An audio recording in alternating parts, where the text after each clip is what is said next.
The book of Ezekiel, chapter 1. In my 30th year, in the 4th month on the 5th day, while I was among the exiles by the river Kibar, the heavens were opened and I saw visions of God. On the 5th of the month, it was the 5th year of the exile of King Jehoiakim. The word of the Lord came to Ezekiel the priest, the son of Buzi, by the river Kibar, the land of the Babylonians. There the hand of the Lord was on him. I looked, and I saw a violent storm coming out of the north, an immense cloud with flashing lightning and surrounded by brilliant light.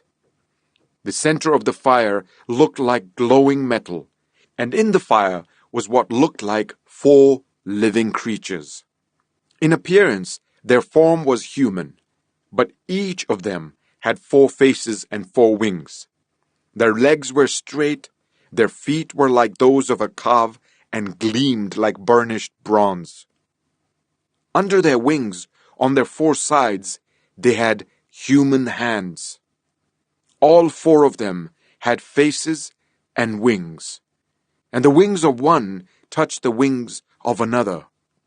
Each one went straight ahead. They did not turn as they moved. Their faces looked like this. Each of the 4 had the face of a human being, and on the right side each had the face of a lion, and on the left the face of an ox. Each also had the face of an eagle. Such were their faces. They each had 2 wings spreading out upwards, each wing touching that of the creature on either side, and each had 2 other wings covering its body. Each one went straight ahead. Wherever the Spirit would go, they would go, without turning as they went. The appearance of the living creatures was like burning coals of fire, or like torches. Fire moved back and forth among the creatures. It was bright, and lightning flashed out of it. The creatures sped back and forth like flashes of lightning. As I looked at the living creatures, I saw a wheel on the ground beside each creature with its 4 faces. This was the appearance and structure of the wheels. They sparkled like topaz, and all 4 looked alike. Each appeared to be made like a wheel intersecting a wheel. As they moved, they would go in any one of the 4 directions the creatures faced. The wheels did not change direction as the creatures went. Their rims were high and awesome, and all 4 rims were full of eyes all around. When the living creatures moved, the wheels beside them moved. And when the living creatures rose from the ground, the wheels also rose. Wherever the Spirit would go, they would go, and the wheels would rise along with them, because the Spirit of the living creatures was in the wheels. When the creatures moved, they also moved. When the creatures stood still, they also stood still. And when the creatures rose from the ground, the wheels rose along with them, because the Spirit of the living creatures was in the wheels. Spread out above the heads of the living creatures was what looked something like a vault, sparkling like crystal and awesome. Under the vault, their wings were stretched out one towards the other, and each had 2 wings covering its body. When the creatures moved, I heard the sound of their wings, like the roar of rushing waters, like the voice of the Almighty, like the tumult of an army. When they stood still, they lowered their wings. Then there came a voice from above the vault over their heads as they stood with lowered wings.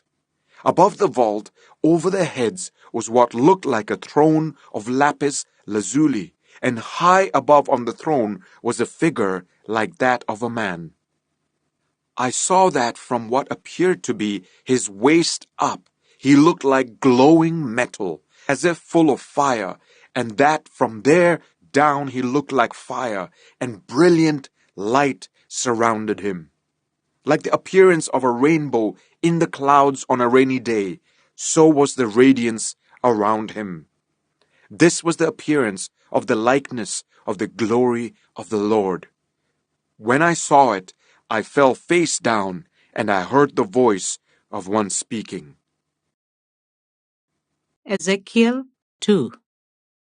He said to me, Son of man, stand up on your feet, and I will speak to you. As he spoke, the Spirit came into me and raised me to my feet, and I heard him speaking to me. He said, Son of man, I'm sending you to the Israelites, to a rebellious nation that has rebelled against me. They and their ancestors have been in revolt against me to this very day. The people to whom I am sending you are obstinate and stubborn. Say to them, this is what the sovereign Lord says. And whether they listen or fail to listen, for they are a rebellious people, they will know that a prophet has been among them. And you, Son of man, do not be afraid of them or their words. Do not be afraid, though briars and thorns are all around you and you live among scorpions. Do not be afraid of what they say or be terrified by them, though they are a rebellious people. You must speak my words to them, whether they listen or fail to listen, for they are rebellious. But you, Son of man, listen to what I say to you. Do not rebel like that rebellious people. Open your mouth and eat what I give you. Then I looked, and I saw a hand stretched out to me. In it was a scroll, which he unrolled before me. On both sides of it were written words of lament and mourning and woe. Ezekiel 3. And he said to me, Son of man, eat what is before you. Eat this scroll. Then go and speak to the people of Israel. So I opened my mouth, and he gave me the scroll to eat. Then he said to me, Son of man, eat this scroll I'm giving you, and fill your stomach with it. So I ate it, and it tasted as sweet as honey in my mouth. He then said to me, Son of man, go now to the people of Israel, and speak my words to them. You are not being sent to people of obscure speech and strange language, but to the people of Israel. Not to many peoples of obscure speech and strange language, whose words you cannot understand. Surely, if I had sent you to them, they would have listened to you. But the people of Israel are not willing to listen to you, because they are not willing to listen to me, for all the Israelites are hardened and obstinate. But I will make you as unyielding and hardened as they are. I will make your forehead like the hardest stone, harder than flint. Do not be afraid of them or terrified by them, though they are a rebellious people. And he said to me, Son of man, listen carefully and take to heart all the words I speak to you. Go now to your people in exile and speak to them. Say to them, this is what the sovereign Lord says, whether they listen or fail to listen. Then the Spirit lifted me up, and I heard behind me a loud rumbling sound, as the glory of the Lord rose from the place where it was standing. It was the sound of the wings of the living creatures brushing against each other, and the sound of the wheels beside them, a loud rumbling sound. The Spirit then lifted me up and took me away, and I went in bitterness and in the anger of my spirit, with the strong hand of the Lord on me. I came to the exiles who lived at Tel Aviv, near the river Kibar, and there, where they were living, I sat among them for 7 days. deeply distressed. At the end of 7 days, the word of the Lord came to me. Son of man, I have made you a watchman for the people of Israel. So hear the word I speak and give them warning from me. When I say to a wicked person, you will surely die, and you do not warn them or speak out to dissuade them from their evil ways in order to save their life, that wicked person will die for their sin, and I will hold you accountable for their blood. But if you do warn the wicked person, and they do not turn from their wickedness or from their evil ways, they will die for their sin, but you will have saved yourself. Again, when a righteous person turns from their righteousness and does evil, and I put a stumbling block before them, they will die. Since you did not warn them, they will die for their sin. The righteous things that person did will not be remembered, and I will hold you accountable for their blood. But if you do warn the righteous person not to sin, and they do not sin, they will surely live because they took warning, and you will have saved yourself. The hand of the Lord was on me there, and he said to me, Get up and go out to the plain, and there I will speak to you. So I got up and went out to the plain, and the glory of the Lord was standing there, like the glory I had seen by the river Kibar, and I fell face down. Then the Spirit came into me and raised me to my feet. He spoke to me and said, Go, shut yourself inside your house. And you, son of man, they will tie with ropes. You will be bound so that you cannot go out among the people. I will make your tongue stick to the roof of your mouth, so you will be silent and unable to rebuke them, for they are a rebellious people. But when I speak to you, I will open your mouth, and you shall say to them, This is what the sovereign Lord says. Whoever will listen, let them listen, and whoever will refuse, let them refuse. For they are a rebellious people. Rebellious people. Ezekiel 4. Now, son of man, take a block of clay, put it in front of you, and draw the city of Jerusalem on it. Then lay siege to it.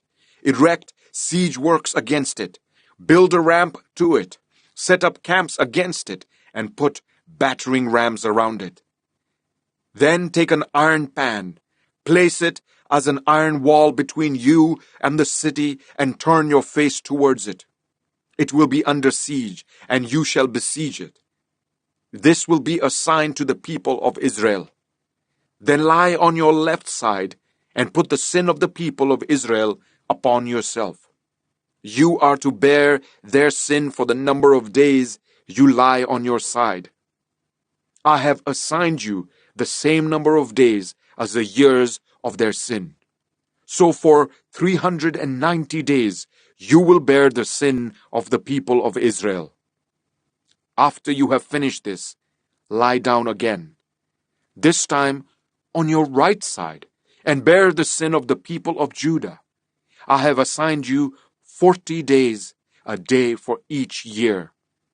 Turn your face towards the siege of Jerusalem, and with bared arm prophesy against her.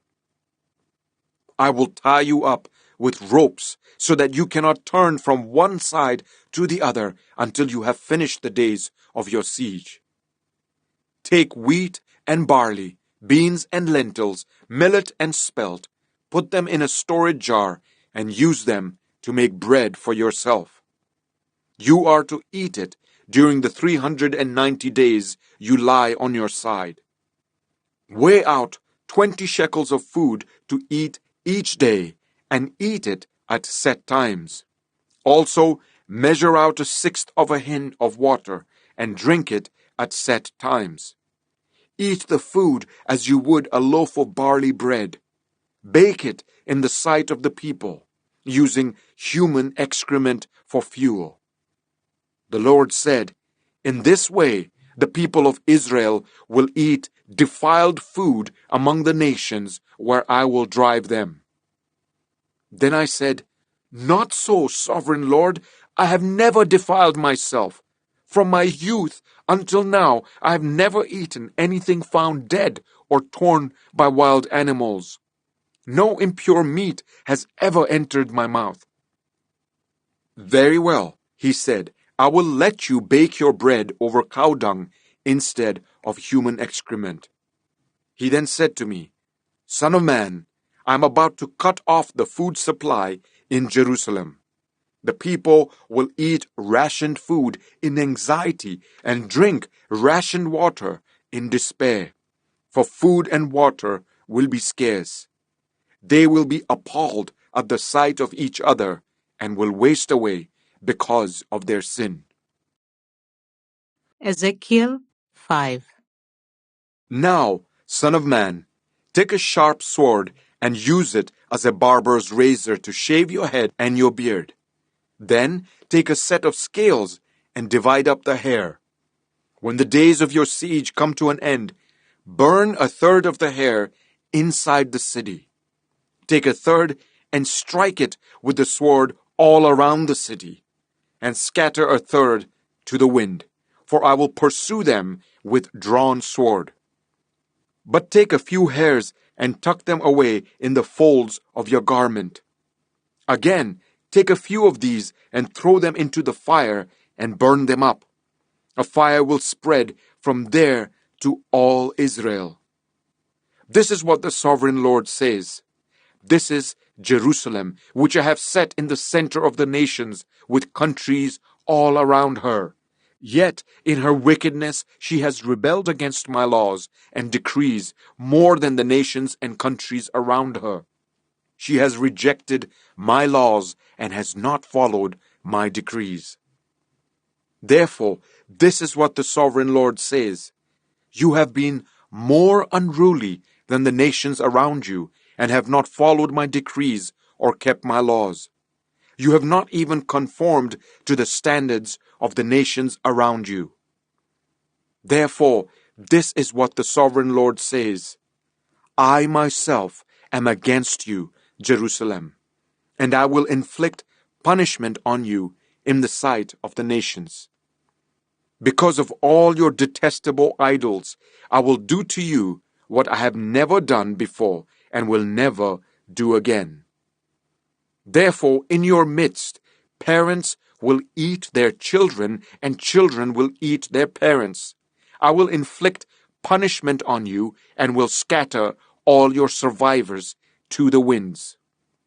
Therefore, as surely as I live, declares the sovereign Lord, because you have defiled my sanctuary with all your vile images and detestable practices, I myself will shave you.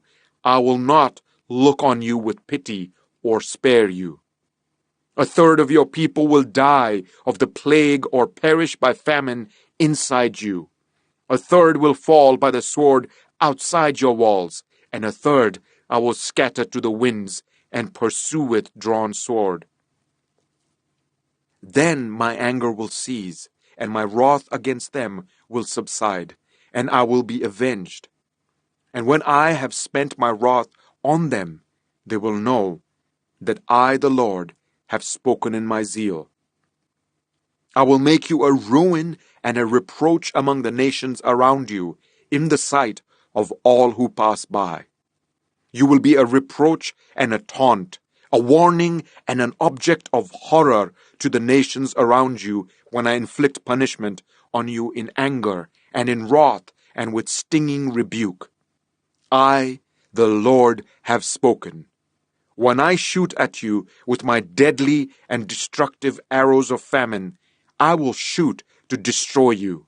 I will bring more and more famine upon you and cut off your supply of food.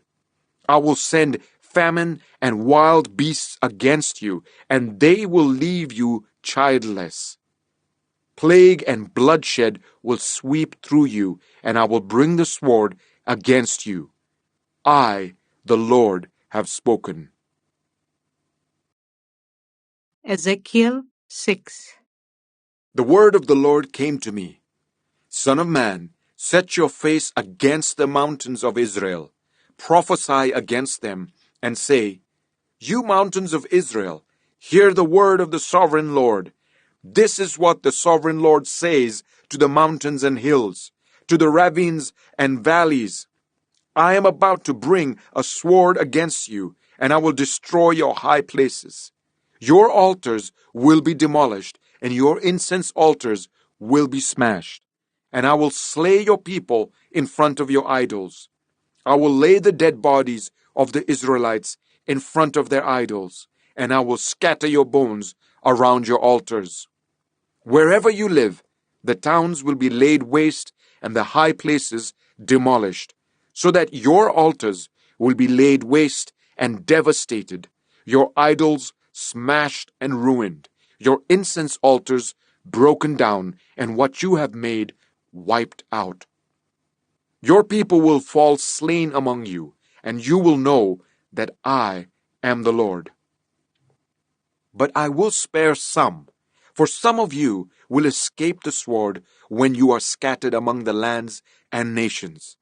Then in the nations where they have been carried captive, those who escape will remember me, how I have been grieved by their adulterous hearts, which have turned away from me, and by their eyes, which have lusted after their idols. They will loathe themselves for the evil they have done and for all their detestable practices. And they will know that I am the Lord. I did not threaten in vain to bring this calamity on them. This is what the sovereign Lord says. Strike your hands together and stamp your feet and cry out, Alas, because of all the wicked and detestable practices of the people of Israel. For they will fall by the sword, famine, and plague. One who is far away will die of the plague, and one who is near will fall by the sword, and anyone who survives and is spared will die of famine. So will I pour out my wrath on them, and they will know that I am the Lord, when their people lie slain among their idols around their altars, on every high hill and on all the mountain tops, under every spreading tree and every leafy oak, places where they offered fragrant incense to all their idols. And I will stretch out my hand against them, and make the land a desolate waste, from the desert to Diblah, wherever they live. Then they will know that I am the Lord. Ezekiel 7. The word of the Lord came to me. Son of man, this is what the sovereign Lord says to the land of Israel. The end has come upon the four corners of the land. The end is now upon you, and I will unleash my anger against you. I will judge you according to your conduct and repay you for all your detestable practices. I will not look on you with pity. I will not spare you. I will surely repay you for your conduct and for the detestable practices among you. Then you will know that I am the Lord. This is what the sovereign Lord says. Disaster, unheard of disaster. See, it comes. The end has come. The end has come. It has roused itself against you. See, it comes. Doom has come upon you who dwell in the land. The time has come. The day is near. There is panic, not joy, on the mountains. I'm about to pour out my wrath on you and spend my anger against you. I will judge you according to your conduct and repay you for all your detestable practices. I will not look on you with pity. I will not spare you. I will repay you for your conduct and for the detestable practices among you. Then you will know that it is I, the Lord, who strikes you. See, the day. See, it comes. Doom has burst forth. The rod has budded. Arrogance has blossomed. Violence has arisen, a rod to punish the wicked. None of the people will be left. None of that crowd. None of their wealth. Nothing of value. The time has come. The day has arrived. Let not the buyer rejoice, nor the seller grieve, for my wrath is on the whole crowd. The seller will not recover the property that was sold, as long as both buyer and seller live. For the vision concerning the whole crowd will not be reversed. Because of their sins, not one of them will preserve their life. They have blown the trumpet, they have made all things ready, but no one will go into battle, for my wrath is on the whole crowd. Outside is the sword, inside are plague and famine. Those in the country will die by the sword, those in the city will be devoured by famine and plague. The fugitives who escape will flee to the mountains, like doves of the valleys. They will all moan, each for their own sins. Every hand will go limp, every leg will be wet with urine. They will put on sackcloth and be clothed with terror. Every face will be covered with shame, and every head will be shaved. They will throw their silver into the streets, and their gold will be treated as a thing unclean. Their silver and gold will not be able to deliver them in the day of the Lord's wrath. It will not satisfy their hunger or fill their stomachs, for it has caused them to stumble into sin. They took pride in their beautiful jewelry and used it to make their detestable idols. They made it into vile images. Therefore, I will make it a thing unclean for them. I will give their wealth as plunder to foreigners, and as loot to the wicked of the earth, who will defile it. I will turn my face away from the people, and robbers desecrate the place I treasure. They will enter it and will defile it. Prepare chains, for the land is full of bloodshed, and the city is full of violence. I will bring the most wicked of nations to take possessions of their houses. I will put an end to the pride of the mighty, and their sanctuaries will be desecrated. When terror comes, they will seek peace in vain. Calamity upon calamity will come, and rumor upon rumor. They will go searching for a vision from the prophet.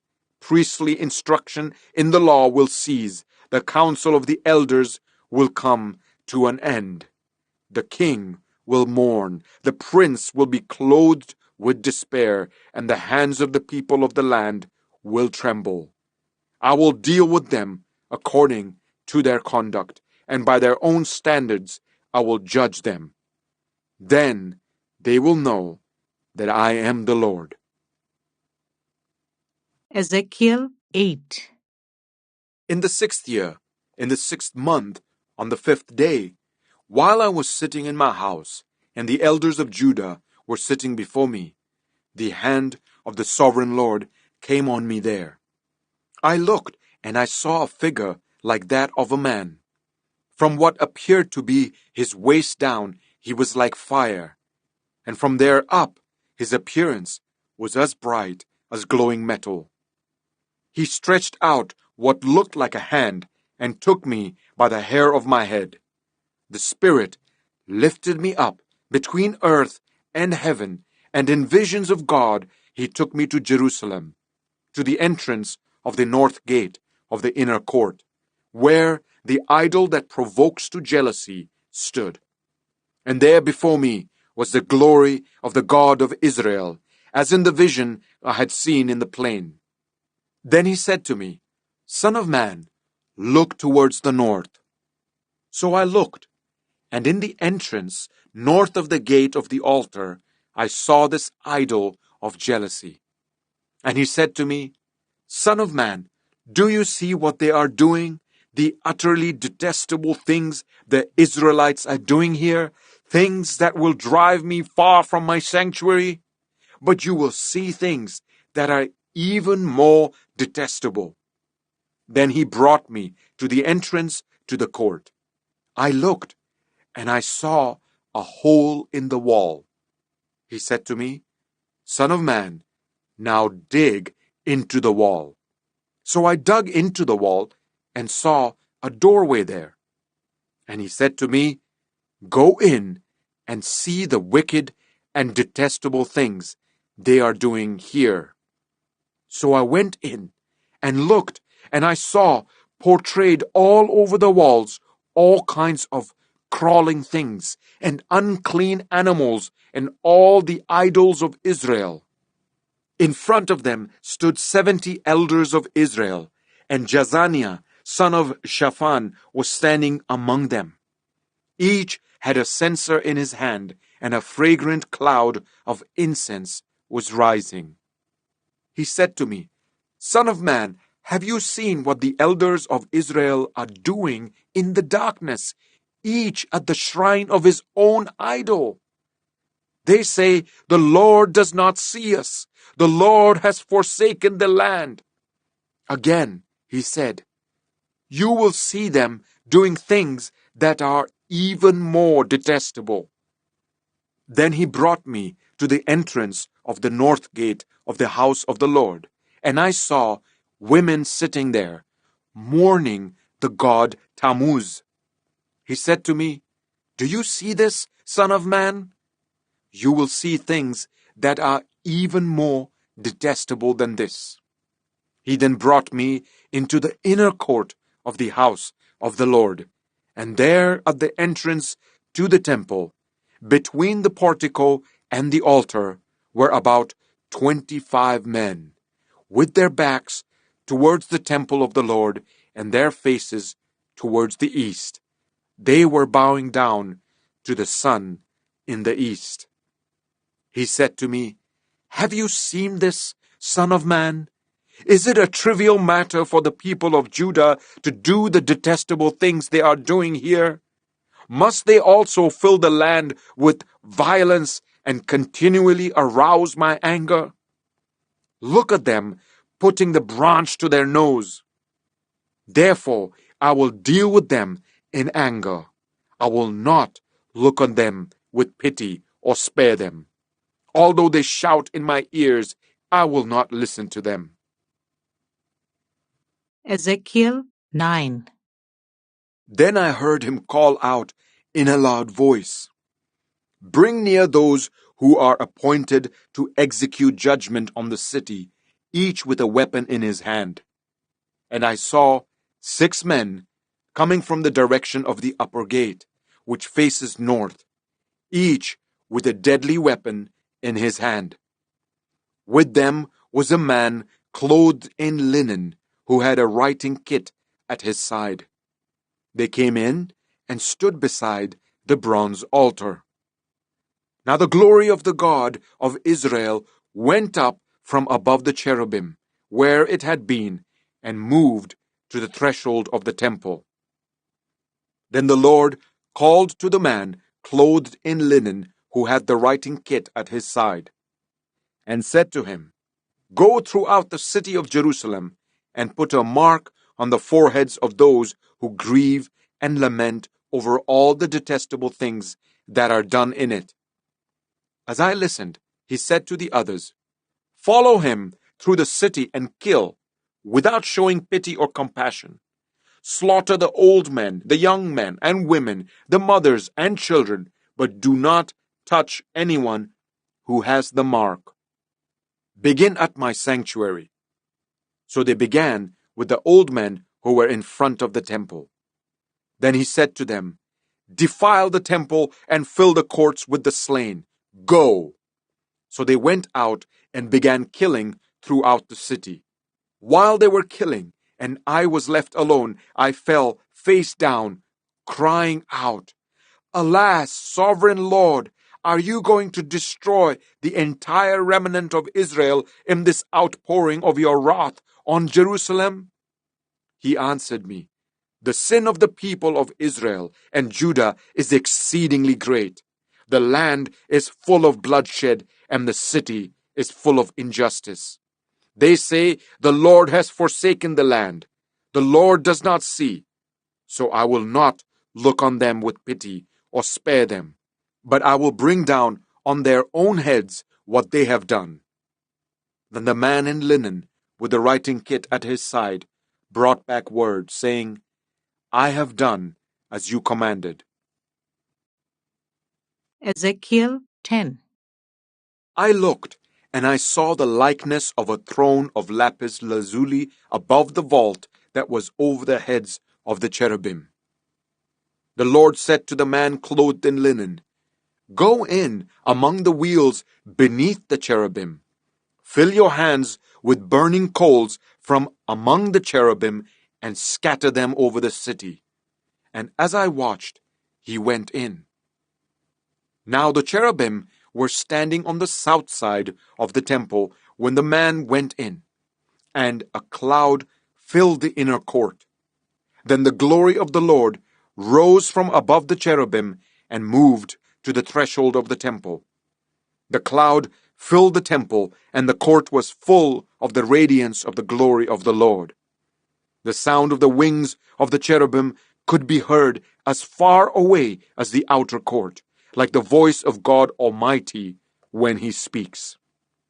When the Lord commanded the man in linen, "Take fire from among the wheels, from among the cherubim," the man went in and stood beside a wheel. Then one of the cherubim reached out his hand to the fire that was among them. He took up some of it and put it into the hands of the man in linen, who took it and went out. Under the wings of the cherubim could be seen what looked like human hands. I looked, and I saw beside the cherubim 4 wheels, one beside each of the cherubim. The wheels sparkled like topaz. As for their appearance, the 4 of them looked alike. Each was like a wheel intersecting a wheel. As they moved, they would go in any one of the 4 directions the cherubim faced. The wheels did not turn about as the cherubim went. The cherubim went in whatever direction the head faced, without turning as they went. Their entire bodies, including their backs, their hands, and their wings, were completely full of eyes, as were their 4 wheels. I heard the wheels being called the whirling wheels. Each of the cherubim had 4 faces. One face was that of a cherub, the second, the face of a human being, the third, the face of a lion, and the fourth, the face of an eagle. Then the cherubim rose upward. These were the living creatures I had seen by the river Kibar. When the cherubim moved, the wheels beside them moved, and when the cherubim spread their wings to rise from the ground, the wheels did not leave their side. When the cherubim stood still, they also stood still. And when the cherubim rose, they rose with them, because the spirit of the living creatures was in them. Then the glory of the Lord departed from over the threshold of the temple and stopped above the cherubim. While I watched, the cherubim spread their wings and rose from the ground, and as they went, the wheels went with them. They stopped at the entrance of the east gate of the Lord's house, and the glory of the God of Israel was above them. These were the living creatures I had seen beneath the God of Israel by the river Kibar, and I realized that they were cherubim. Each had 4 faces and 4 wings, and under their wings was what looked like human hands. Their faces had the same appearance as those I had seen by the river Kibar. Each one went straight ahead. Ezekiel 11. Then the Spirit lifted me up and brought me to the gate of the house of the Lord that faces east. There at the entrance of the gate were 25 men, and I saw among them Jazaniah, son of Azur, and Pelatiah, son of Benaiah, leaders of the people. The Lord said to me, "Son of man, these are the men who are plotting evil and giving wicked advice in this city. They say, "Haven't our houses been recently rebuilt? This city is a pot, and we are the meat in it." Therefore, prophesy against them. Prophesy, Son of man. Then the Spirit of the Lord came on me, and he told me to say, "This is what the Lord says. That is what you are saying, you leaders in Israel. But I know what is going through your mind. You have killed many people in this city and filled its streets with the dead. Therefore, this is what the sovereign Lord says. The bodies you have thrown there are the meat, and this city is the pot. But I will drive you out of it. You fear the sword, and the sword is what I will bring against you, declares the sovereign Lord. I will drive you out of the city and deliver you into the hands of foreigners and inflict punishment on you. You will fall by the sword, and I will execute judgment on you at the borders of Israel. Then you will know that I am the Lord.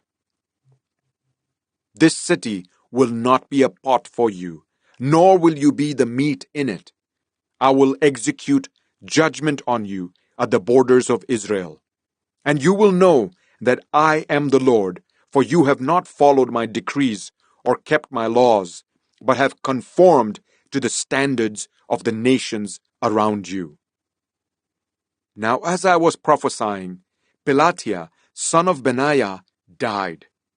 Then I fell face down and cried out in a loud voice, "Alas, sovereign Lord, will you completely destroy the remnant of Israel?" The word of the Lord came to me, "Son of man, the people of Jerusalem have said of your fellow exiles and all the other Israelites, 'They are far away from the Lord. This land was given to us as our possession.' Therefore say, 'This is what the sovereign Lord says. Although I sent them far away among the nations and scattered them among the countries, yet for a little while I have been a sanctuary for them in the countries where they have gone. Therefore say, this is what the sovereign Lord says. I will gather you from the nations and bring you back from the countries where you have been scattered, and I will give you back the land of Israel again. They will return to it and remove all its vile images and detestable idols. I will give them an undivided heart and put a new spirit in them. I will remove from them their heart of stone and give them a heart of flesh.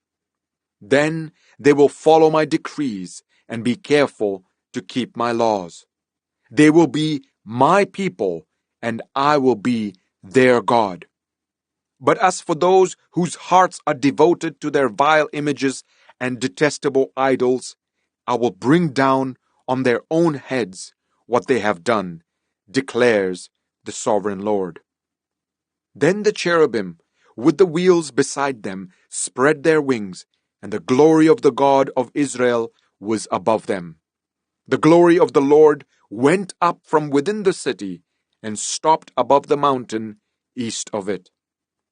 The Spirit lifted me up and brought me to the exiles in Babylonia, in the vision given by the Spirit of God. Then the vision I had seen went up from me, and I told the exiles everything the Lord had shown me. Ezekiel 12. The word of the Lord came to me, "Son of man, you are living among a rebellious people. They have eyes to see, but do not see, and ears to hear, but do not hear, for they are a rebellious people. Therefore, Son of man, pack your belongings for exile, and in the daytime, as they watch, set out and go from where you are to another place. Perhaps they will understand, though they are a rebellious people. During the daytime, while they watch, bring out your belongings packed for exile. Then in the evening, while they are watching, go out like those who go into exile. While they watch, dig through the wall and take your belongings out through it. Put them on your shoulder as they are watching and carry them out at dusk. Cover your face so that you cannot see the land, for I have made you a sign to the Israelites. So I did as I was commanded. During the day I brought out my things packed for exile. Then in the evening I dug through the wall with my hands. I took my belongings out at dusk, carrying them on my shoulders while they watched. In the morning the word of the Lord came to me. Son of man, did not the Israelites, that rebellious people, ask you, "What are you doing?" Say to them, "This is what the sovereign Lord says. This prophecy concerns the prince in Jerusalem and all the Israelites who are there. Say to them, I am a sign to you. As I have done, so it will be done to them. They will go into exile as captives. The prince among them will put his things on his shoulder at dusk and leave, and a hole will be dug in the wall for him to go through. He will cover his face so that he cannot see the land. I will spread my net for him, and he will be caught in my snare. I will bring him to Babylonia, the land of the Chaldeans, but he will not see it, and there he will die. I will scatter to the winds all those around him, his staff and all his troops, and I will pursue them with drawn sword. They will know that I am the Lord when I disperse them among the nations and scatter them through the countries.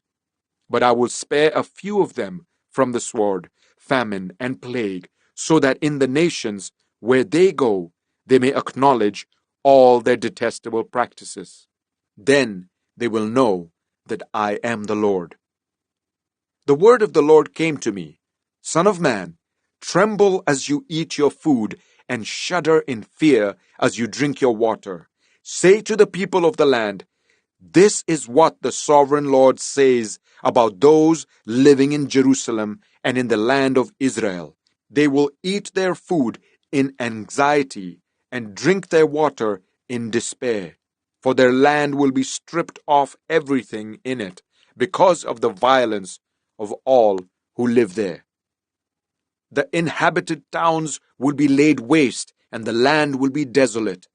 Then you will know that I am the Lord. The word of the Lord came to me.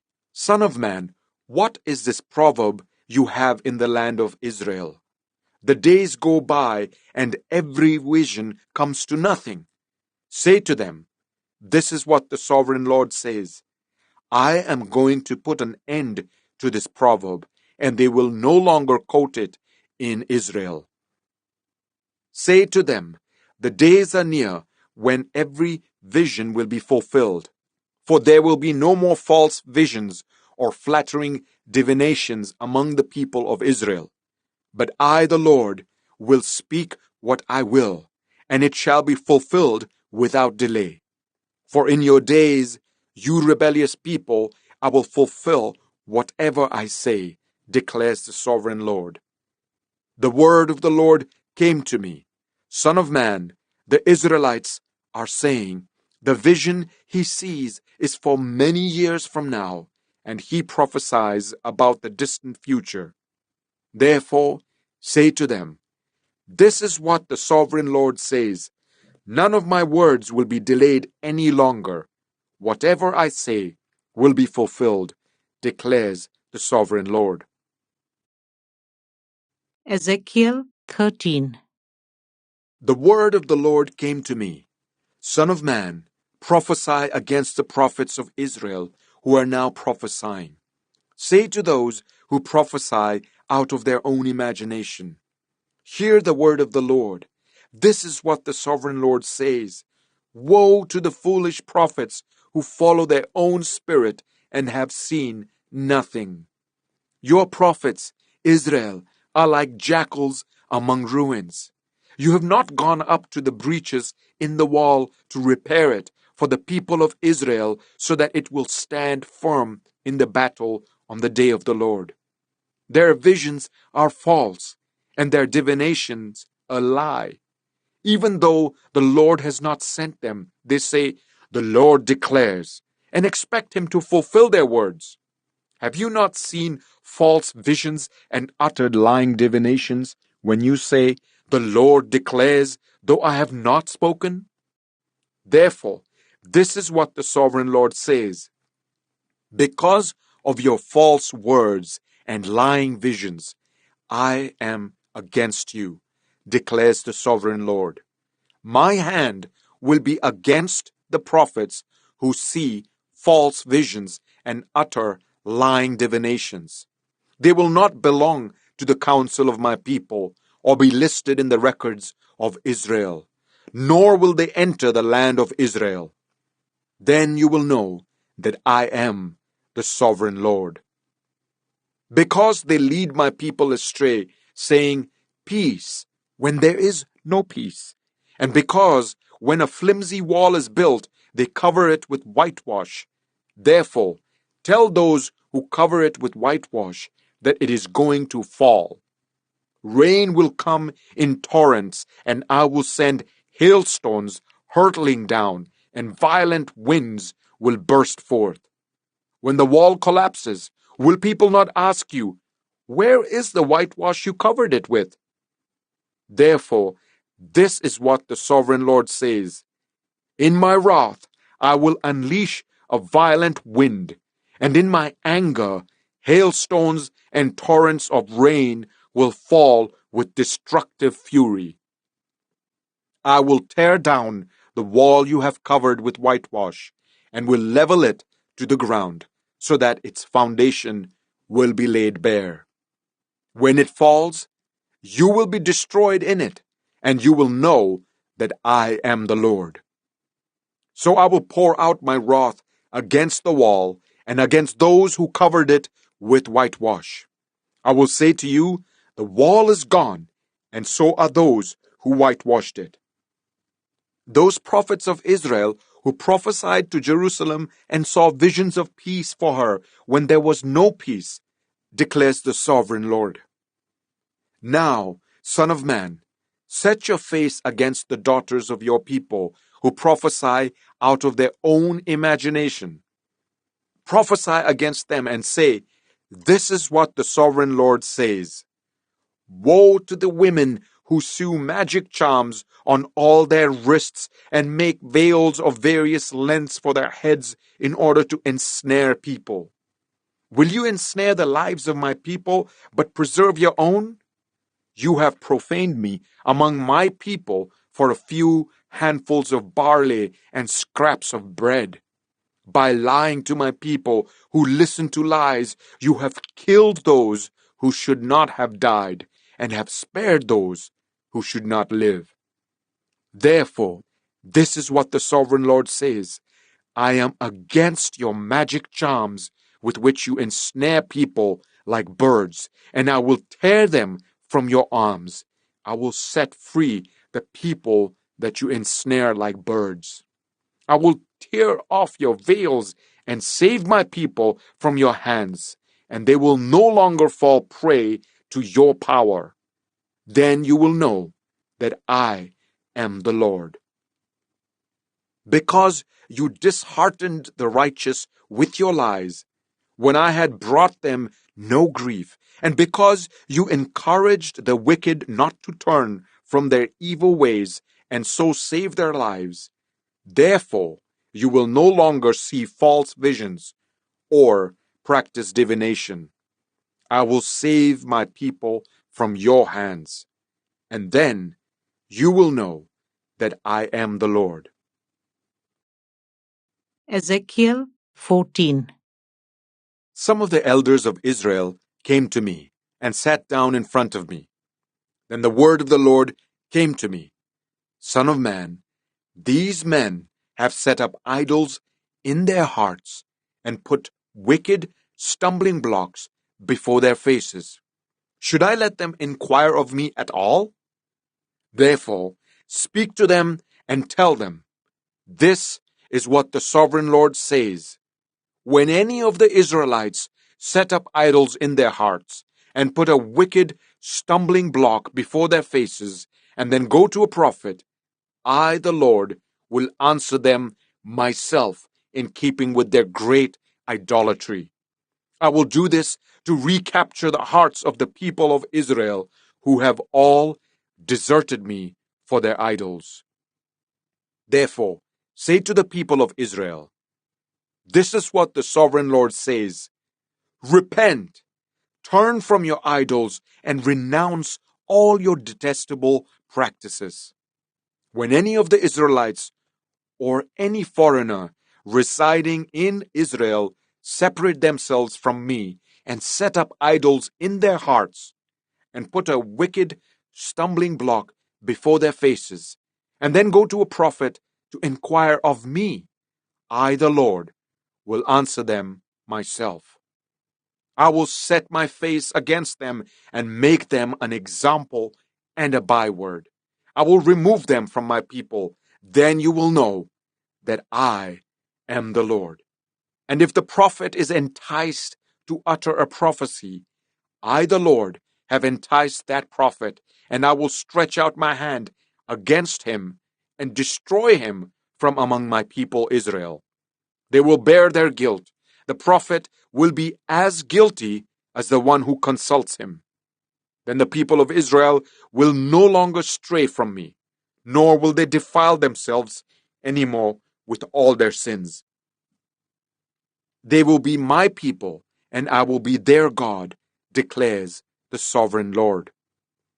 The word of the Lord came to me, Son of man, if a country sins against me by being unfaithful, and I stretch out my hand against it to cut off its food supply, and send famine upon it, and kill its people and their animals, even if these three men, Noah, Daniel, and Job, were in it, they could save only themselves by their righteousness, declares the sovereign Lord.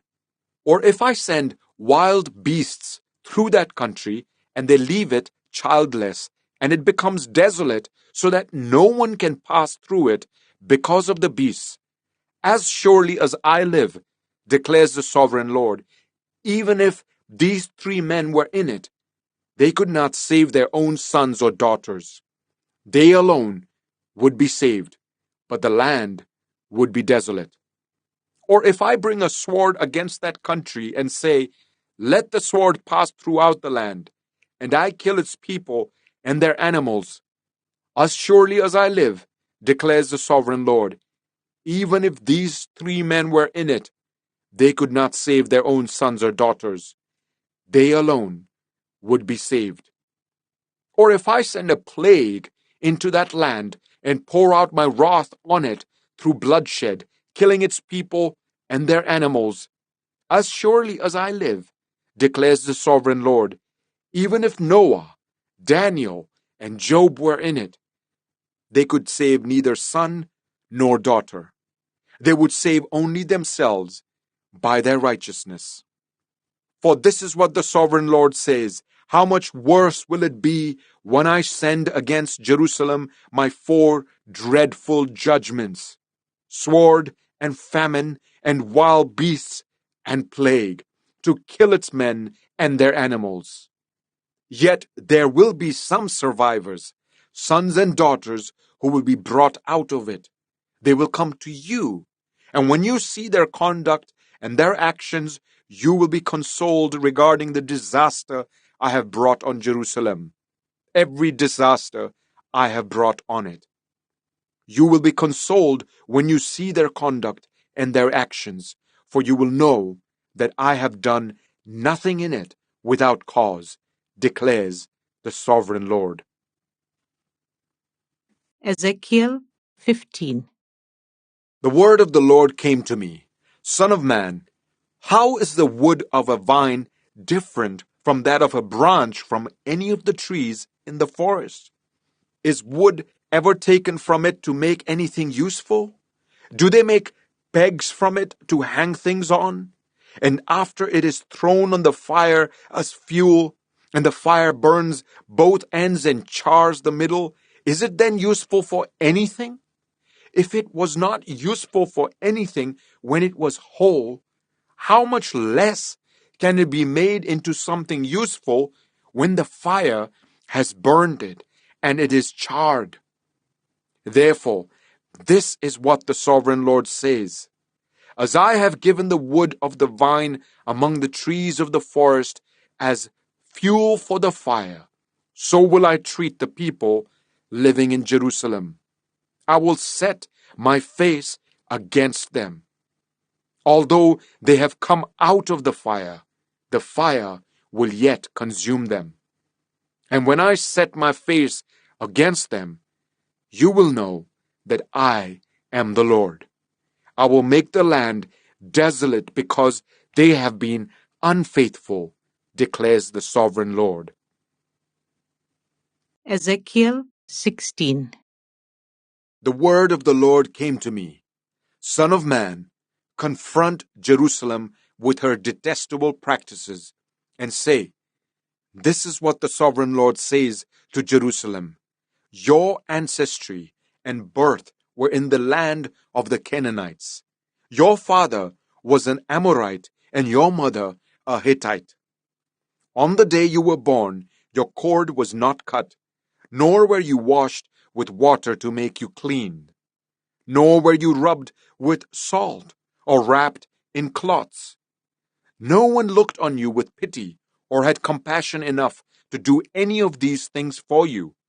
Rather, you were thrown out into the open field, for on the day you were born, you were despised. Then I passed by and saw you kicking about in your blood, and as you lay there in your blood, I said to you, Live. I made you grow like a plant of the field. You grew and developed and entered puberty. Your breasts had formed and your hair had grown. Yet you were stark naked. Later I passed by, and when I looked at you and saw that you were old enough for love, I spread the corner of my garment over you and covered your naked body. I gave you my solemn oath and entered into a covenant with you, declares the sovereign Lord, and you became mine. I bathed you with water and washed the blood from you and put ointments on you. I clothed you with an embroidered dress and put sandals of fine leather on you. I dressed you in fine linen and covered you with costly garments. I adorned you with jewelry. I put bracelets on your arms and a necklace round your neck. And I put a ring on your nose, earrings on your ears, and a beautiful crown on your head. So you were adorned with gold and silver. Your clothes were of fine linen and costly fabric and embroidered cloth. Your food was honey, olive oil, and the finest flour. You became very beautiful and rose to be a queen, and your fame spread among the nations on account of your beauty, because the splendor I had given you made your beauty perfect, declares the sovereign Lord. But you trusted in your beauty and used your fame to become a prostitute. You lavished your favors on anyone who passed by, and your beauty became his. You took some of your garments to make gaudy high places where you carried on your prostitution. You went to him, and he possessed your beauty. You also took the fine jewelry I gave you, the jewelry made of my gold and silver, and you made for yourself male idols and engaged in prostitution with them. And you took your embroidered clothes to put on them, and you offered my oil and incense before them. Also the food I provided for you, the flour, olive oil, and honey I gave you to eat, you offered as fragrant incense before them. That is what happened, declares the sovereign Lord. And you took your sons and daughters whom you bore to me and sacrificed them as food to the idols. Was your prostitution not enough? You slaughtered my children and sacrificed them to the idols. In all your detestable practices and your prostitution, you did not remember the days of your youth, when you were naked and bare, kicking about in your blood. Woe, woe to you, declares the sovereign Lord. In addition to all your other wickedness, you built a mound for yourself and made a lofty shrine in every public square. At every street corner, you built your lofty shrines and degraded your beauty, spreading your legs with increasing promiscuity to anyone who passed by. You engaged in prostitution with the Egyptians, your neighbors with large genitals, and aroused my anger with your increasing promiscuity. So I stretched out my hand against you and reduced your territory. I gave you over to the greed of your enemies, the daughters of the Philistines, who were shocked by your lewd conduct. You engaged in prostitution with the Assyrians too, because you were insatiable, and even after that, you still were not satisfied. Then you increased your promiscuity to include Babylonia, a land of merchants. But even with this, you were not satisfied. I am filled with fury against you, declares the sovereign Lord, when you do all these things acting like a brazen prostitute. When you built your mounds at every street corner and made your lofty shrines in every public square, you were unlike a prostitute because you scorned payment.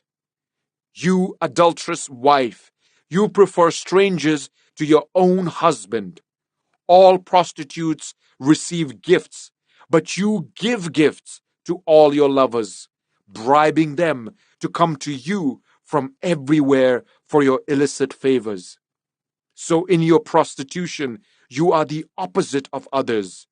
No one runs after you for your favors.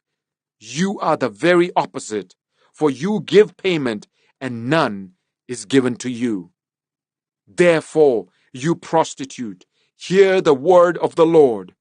This is what the sovereign Lord says. Because you poured out your lust and exposed your naked body in your promiscuity with your lovers, and because of all your detestable idols, and because you gave them your children's blood, therefore I'm going to gather all your lovers with whom you found pleasure, those you loved as well as those you hated. I will gather them against you from all around and will strip you in front of them, and they will see you stark naked. I will sentence you to the punishment of women who commit adultery and who shed blood. I will bring on you the blood vengeance of my wrath and jealous anger. Then I will deliver you into the hands of your lovers, and they will tear down your mounds and destroy your lofty shrines. They will strip you of your clothes and take your fine jewelry and leave you stark naked. They will bring a mob against you who will stone you and hack you to pieces with their swords. They will burn down your houses and inflict punishment on you in the sight of many women. I will put a stop to your prostitution, and you will no longer pay your lovers. Then my wrath against you will subside, and my jealous anger will turn away from you. I will be calm and no longer angry. Because you did not remember the days of your youth, but enraged me with all these things, I will surely bring down on your head what you have done, declares the sovereign Lord. Did you not add lewdness to all your other detestable practices? Everyone who quotes Proverbs will quote this proverb about you: like mother, like daughter. You are a true daughter of your mother, who despised her husband and her children. And you are a true sister of your sisters, who despised their husbands and their children. Your mother was a Hittite, and your father an Amorite. Your elder sister was Samaria, who lived to the north of you with her daughters. And your younger sister, who lived to the south of you with her daughters, was Sodom. You not only followed their ways and copied their detestable practices, but in all your ways you soon became more depraved than they. As surely as I live, declares the sovereign Lord, your sister Sodom and her daughters never did what you and your daughters have done. Now this was the sin of your sister Sodom. She and her daughters were arrogant, overfed, and unconcerned. They did not help the poor and needy. They were haughty and did detestable things before me. Therefore I did away with them, as you have seen. Samaria did not commit half the sins you did. You have done more detestable things than they, and have made your sisters seem righteous by all these things you have done. Bear your disgrace, for you have furnished some justification for your sisters. Because your sins were more vile than theirs, they appear more righteous than you. So then, be ashamed and bear your disgrace, for you have made your sisters appear righteous.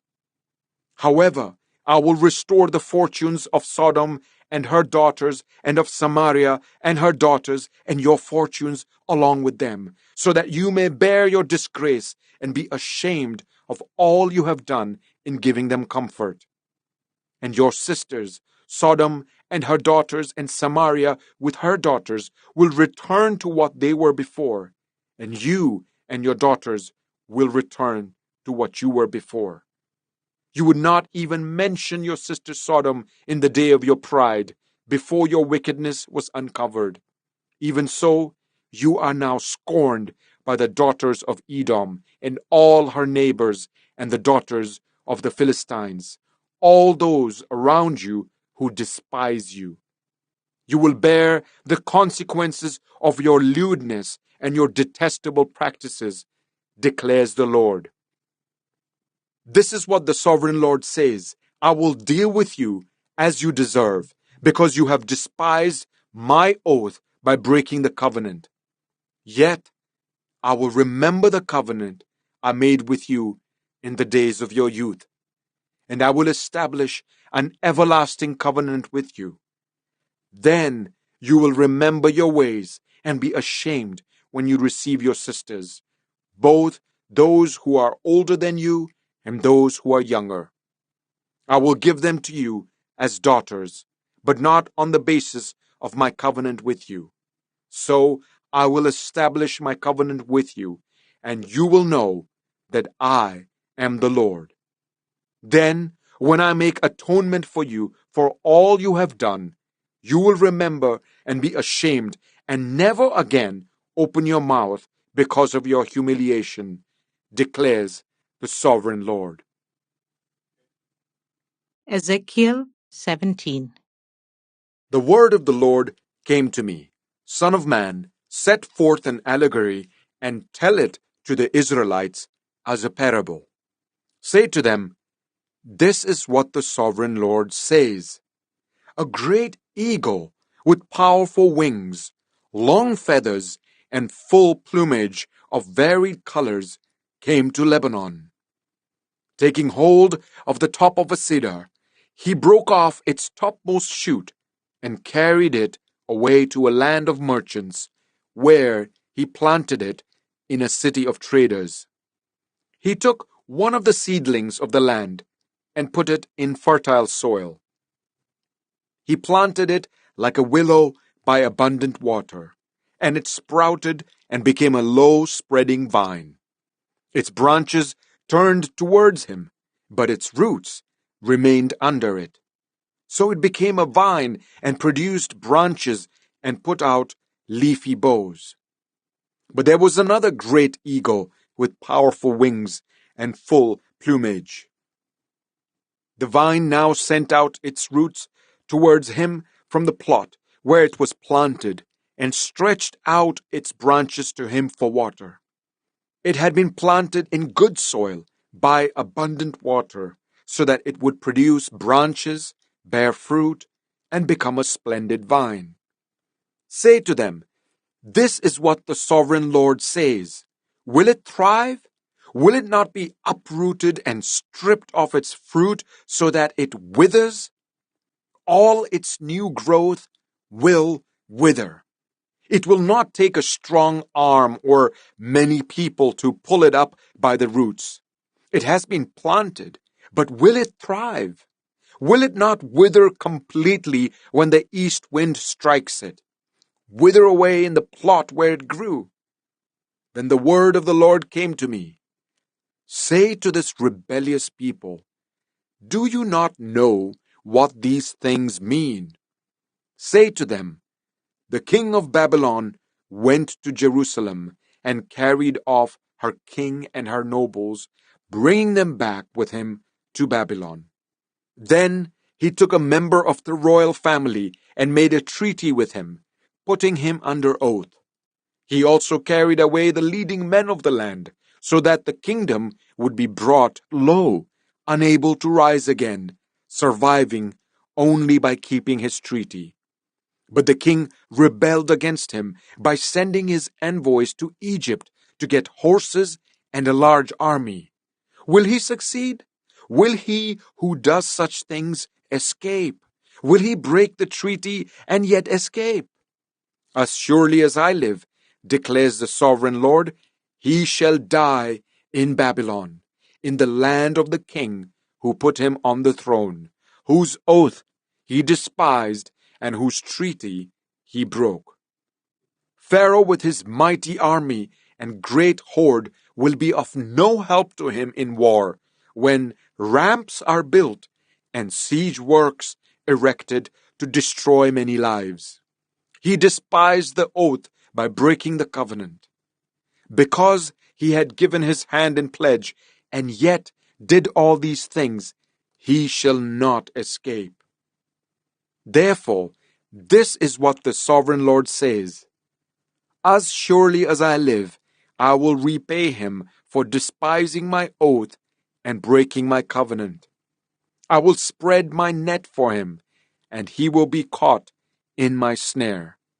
I will bring him to Babylon and execute judgment on him there, because he was unfaithful to me.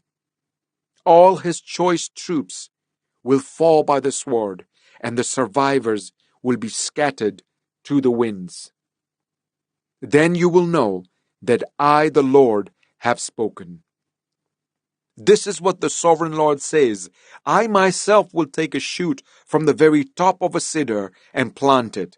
I will break off a tender sprig from its topmost shoots and plant it on a high and lofty mountain. On the mountain heights of Israel I will plant it. It will produce branches and bear fruit and become a splendid cedar. Birds of every kind will nest in it.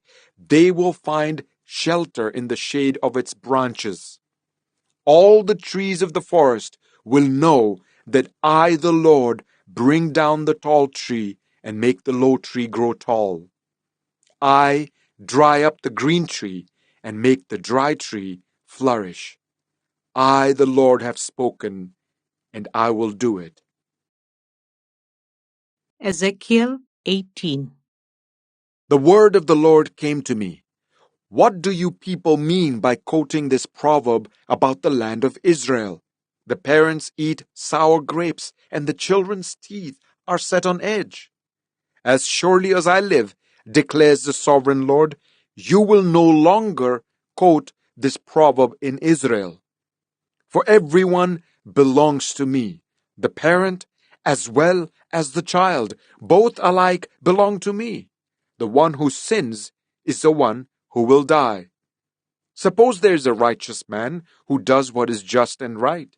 He does not eat at the mountain shrines or look to the idols of Israel. He does not defile his neighbor's wife or have sexual relations with a woman during her period. He does not oppress anyone, but returns what he took in pledge for a loan. He does not commit robbery, but gives his food to the hungry and provides clothing for the naked. He does not lend to them at interest or take a profit from them. He withholds his hand from doing wrong and judges fairly between two parties. He follows my decrees and faithfully keeps my laws. That man is righteous. He will surely live, declares the sovereign Lord. Suppose he has a violent son who sheds blood or does any of these other things, though the father has done none of them. He eats at the mountain shrines, he defiles his neighbor's wife, he oppresses the poor and needy, he commits robbery, he does not return what he took in pledge, he looks to the idols, he does detestable things, he lends at interest and takes a profit. Will such a man live? He will not, because he has done all these detestable things. He is to be put to death. His blood will be on his own head. But suppose this son has a son who sees all the sins his father commits, and though he sees them, he does not do such things.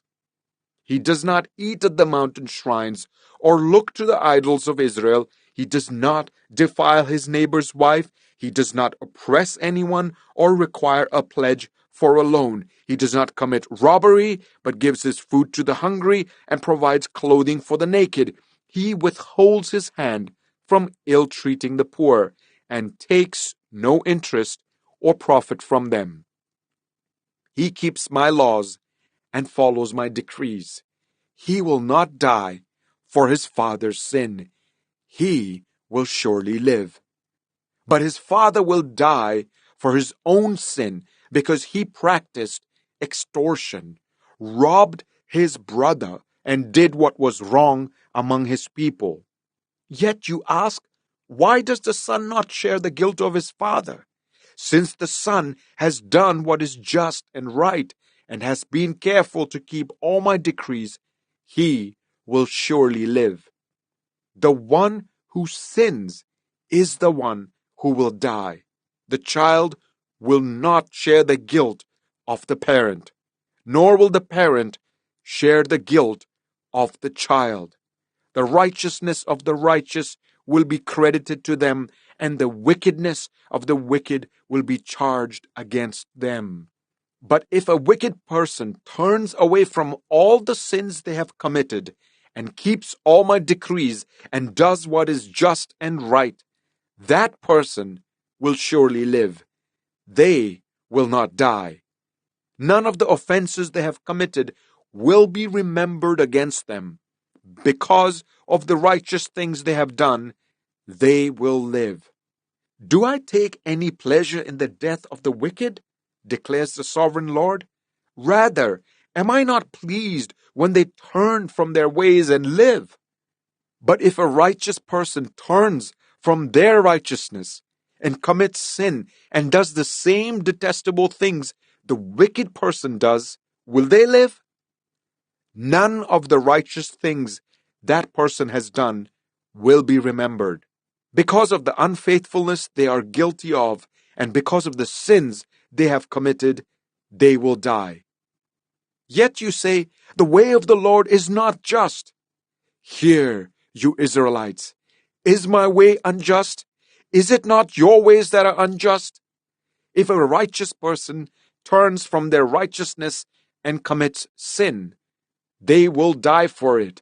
Because of the sin they have committed, they will die.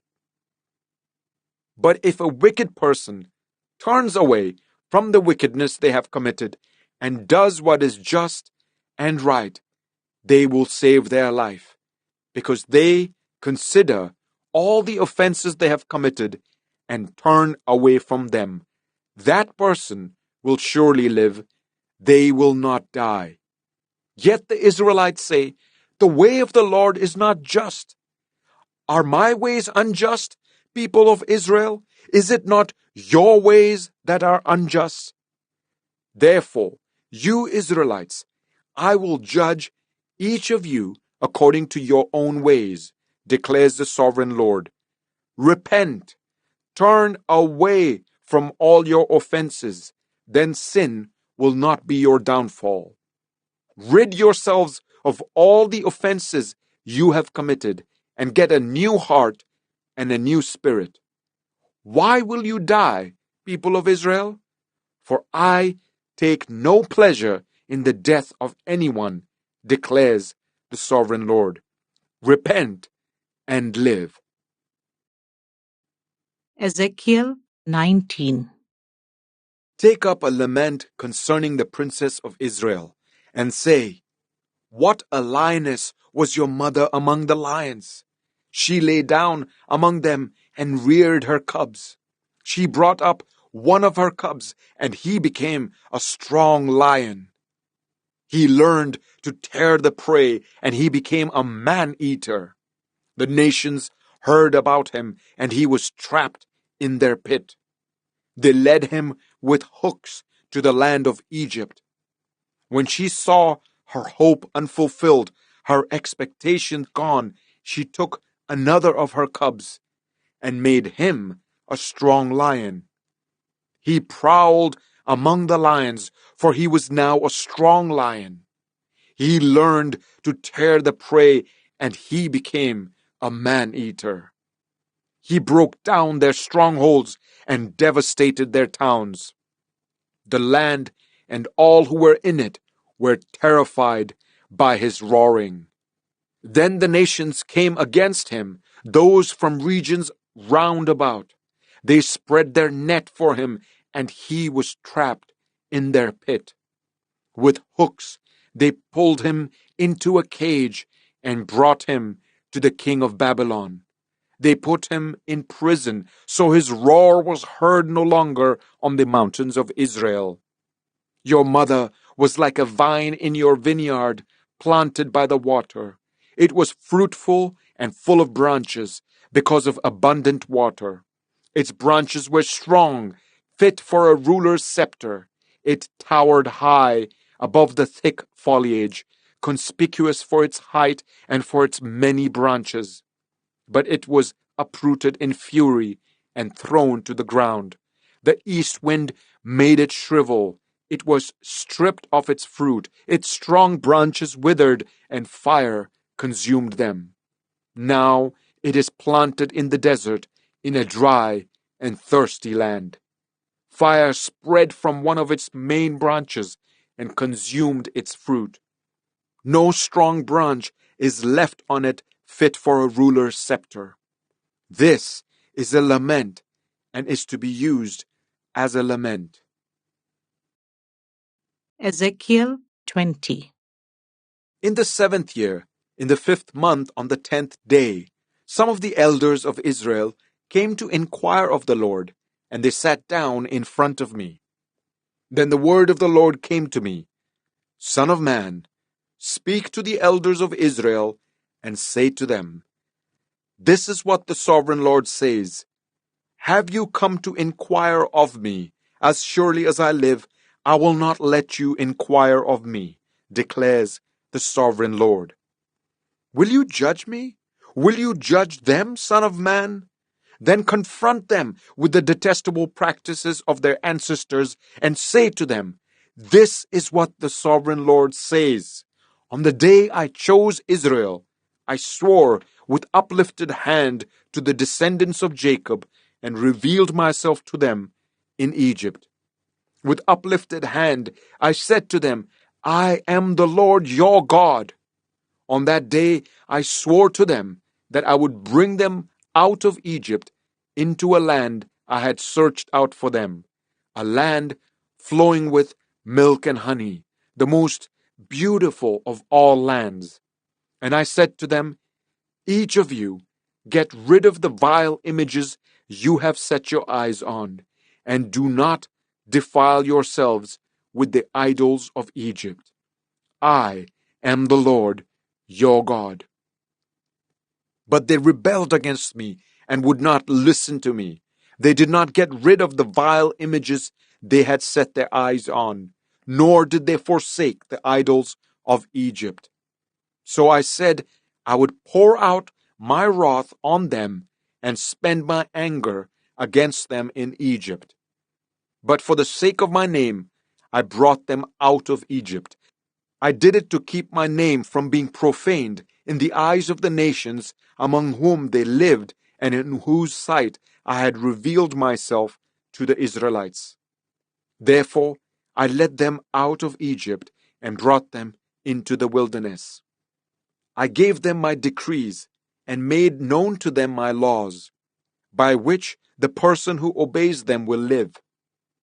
Also, I gave them my Sabbats as a sign between us, so they would know that I, the Lord, made them holy. Yet the people of Israel rebelled against me in the wilderness. They did not follow my decrees, but rejected my laws, by which the person who obeys them will live, and they utterly desecrated my Sabbats. So I said I would pour out my wrath on them and destroy them in the wilderness.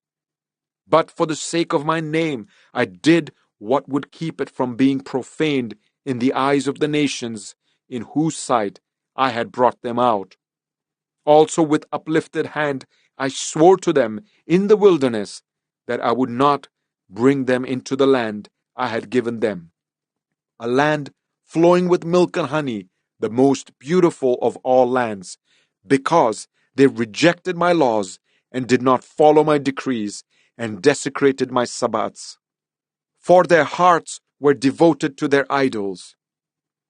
Yet I looked on them with pity and did not destroy them or put an end to them in the wilderness. I said to their children in the wilderness, do not follow the statutes of your parents, or keep their laws, or defile yourselves with their idols. I am the Lord your God. Follow my decrees, and be careful to keep my laws. Keep my Sabbats holy, that they may be a sign between us. Then you will know that I am the Lord your God.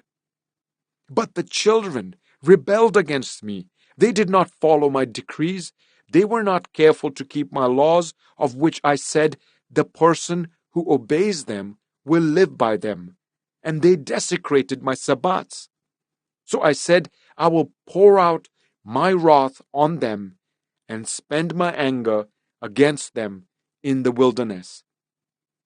But I withheld my hand, and for the sake of my name, I did what would keep it from being profaned in the eyes of the nations in whose sight I had brought them out. Also with uplifted hand, I swore to them in the wilderness that I would disperse them among the nations and scatter them through the countries, because they had not obeyed my laws, but had rejected my decrees and desecrated my Sabbats, and their eyes lusted after their parents' idols. So I gave them other statutes that were not good, and laws through which they could not live. I defiled them through their gifts, the sacrifice of every firstborn, that I might fill them with horror, so that they would know that I am the Lord. Therefore, Son of Man, speak to the people of Israel and say to them, this is what the sovereign Lord says. In this also your ancestors blasphemed me by being unfaithful to me. When I brought them into the land I had sworn to give them, and they saw any high hill or any leafy tree, there they offered their sacrifices, made offerings that aroused my anger, presented their fragrant incense, and poured out their drink offerings. Then I said to them, what is this high place you go to? It is called Bamah to this day. Therefore, say to the Israelites, this is what the sovereign Lord says. Will you defile yourselves the way your ancestors did and lust after their vile images? When you offer your gifts, the sacrifice of your children in the fire, You continue to defile yourselves with all your idols to this day.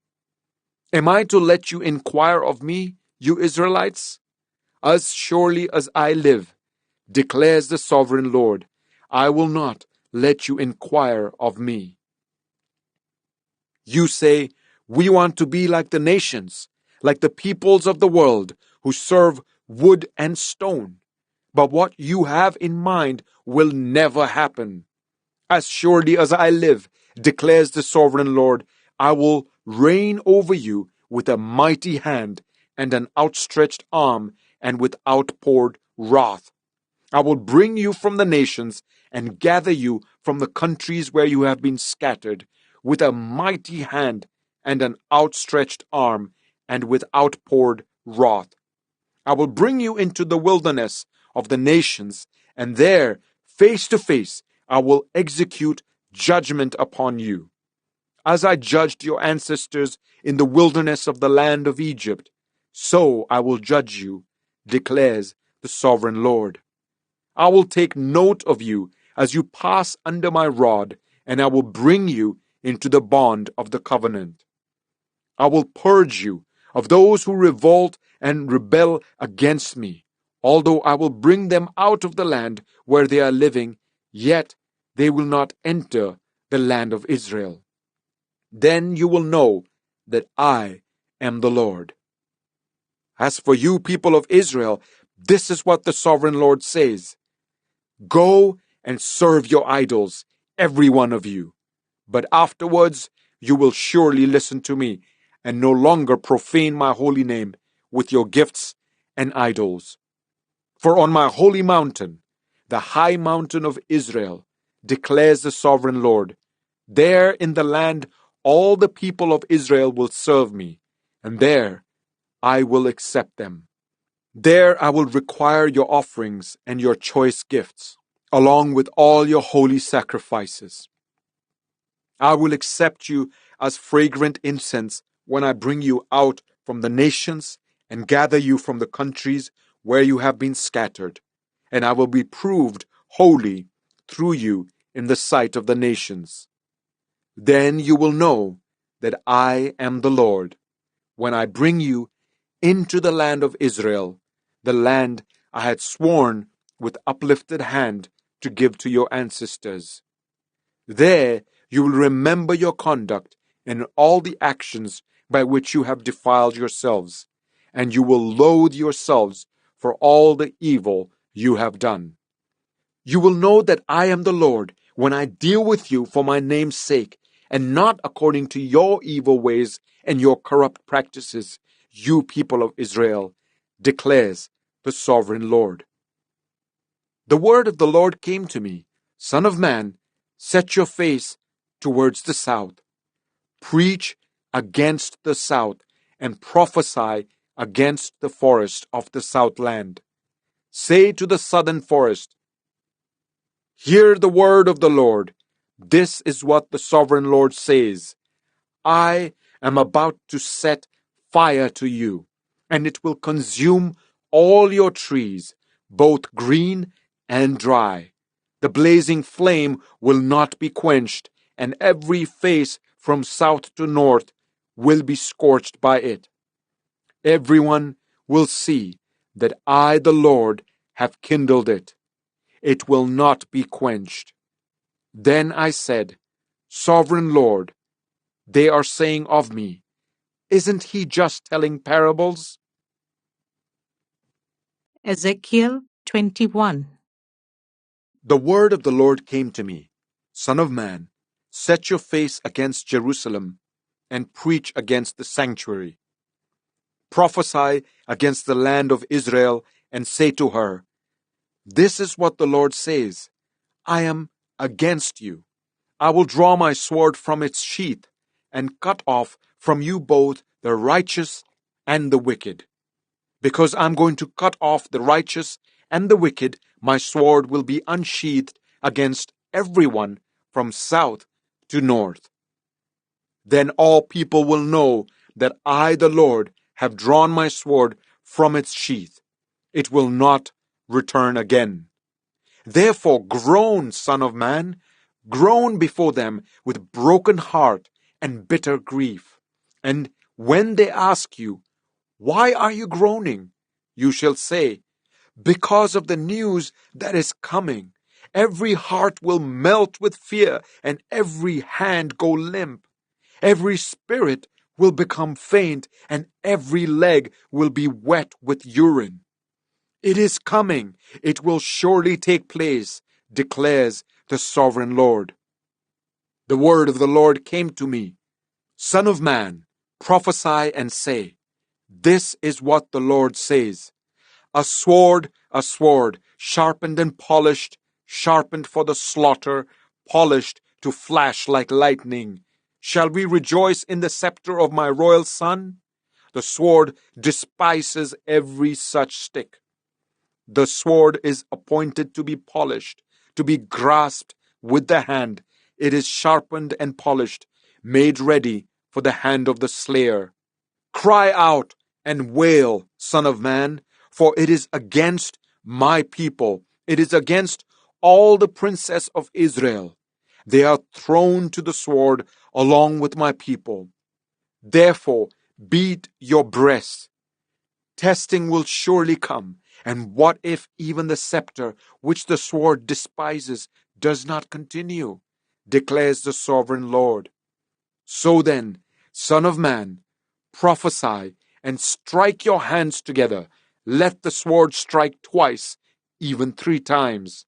It is a sword for slaughter, a sword for great slaughter, closing in on them from every side, so that hearts may melt with fear and the fallen be many.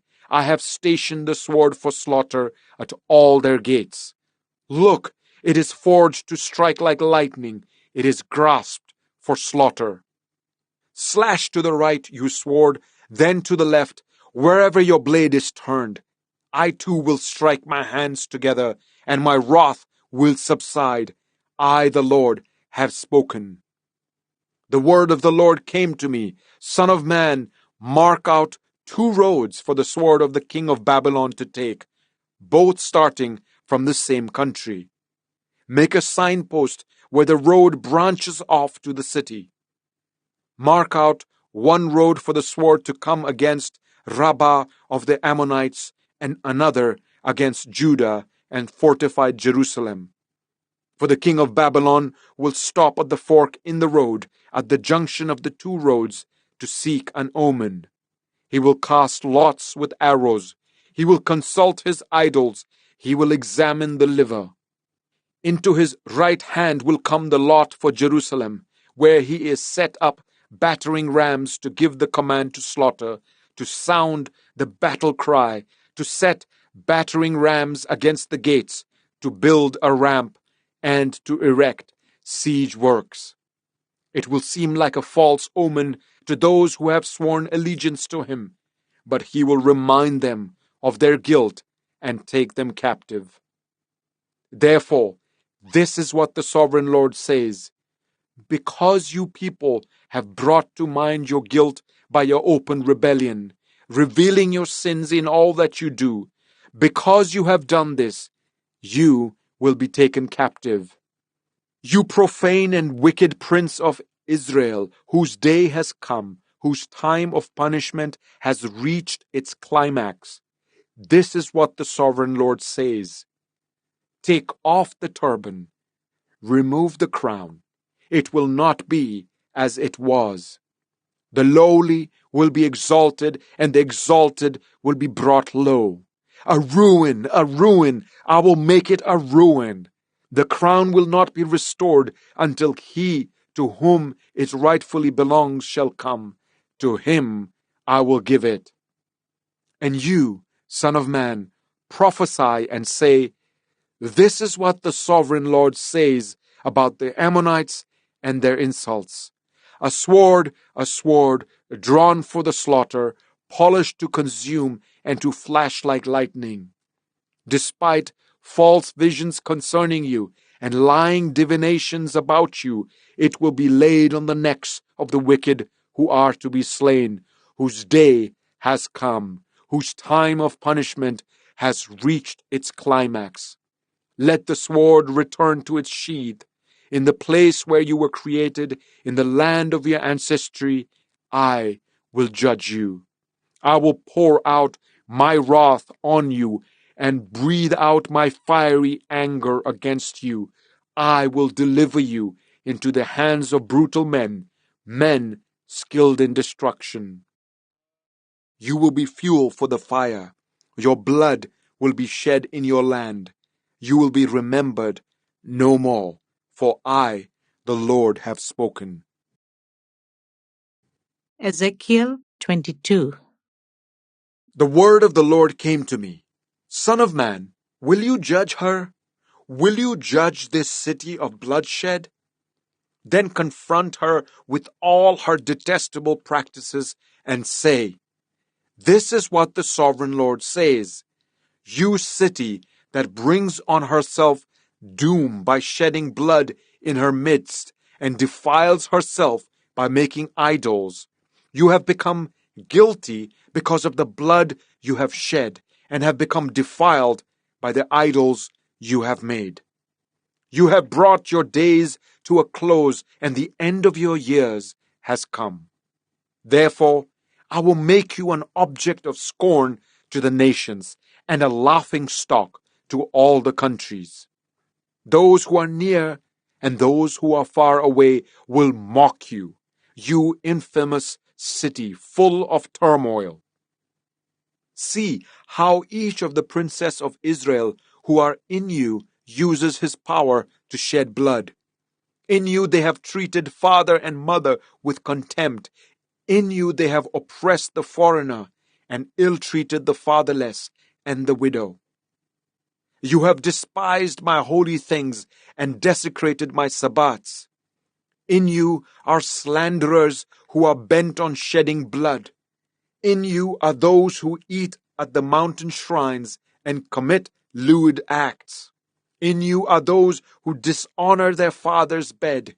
In you are those who violate women during their period, when they are ceremonially unclean. In you, one man commits a detestable offense with his neighbor's wife. Another shamefully defiles his daughter-in-law, and another violates his sister, his own father's daughter.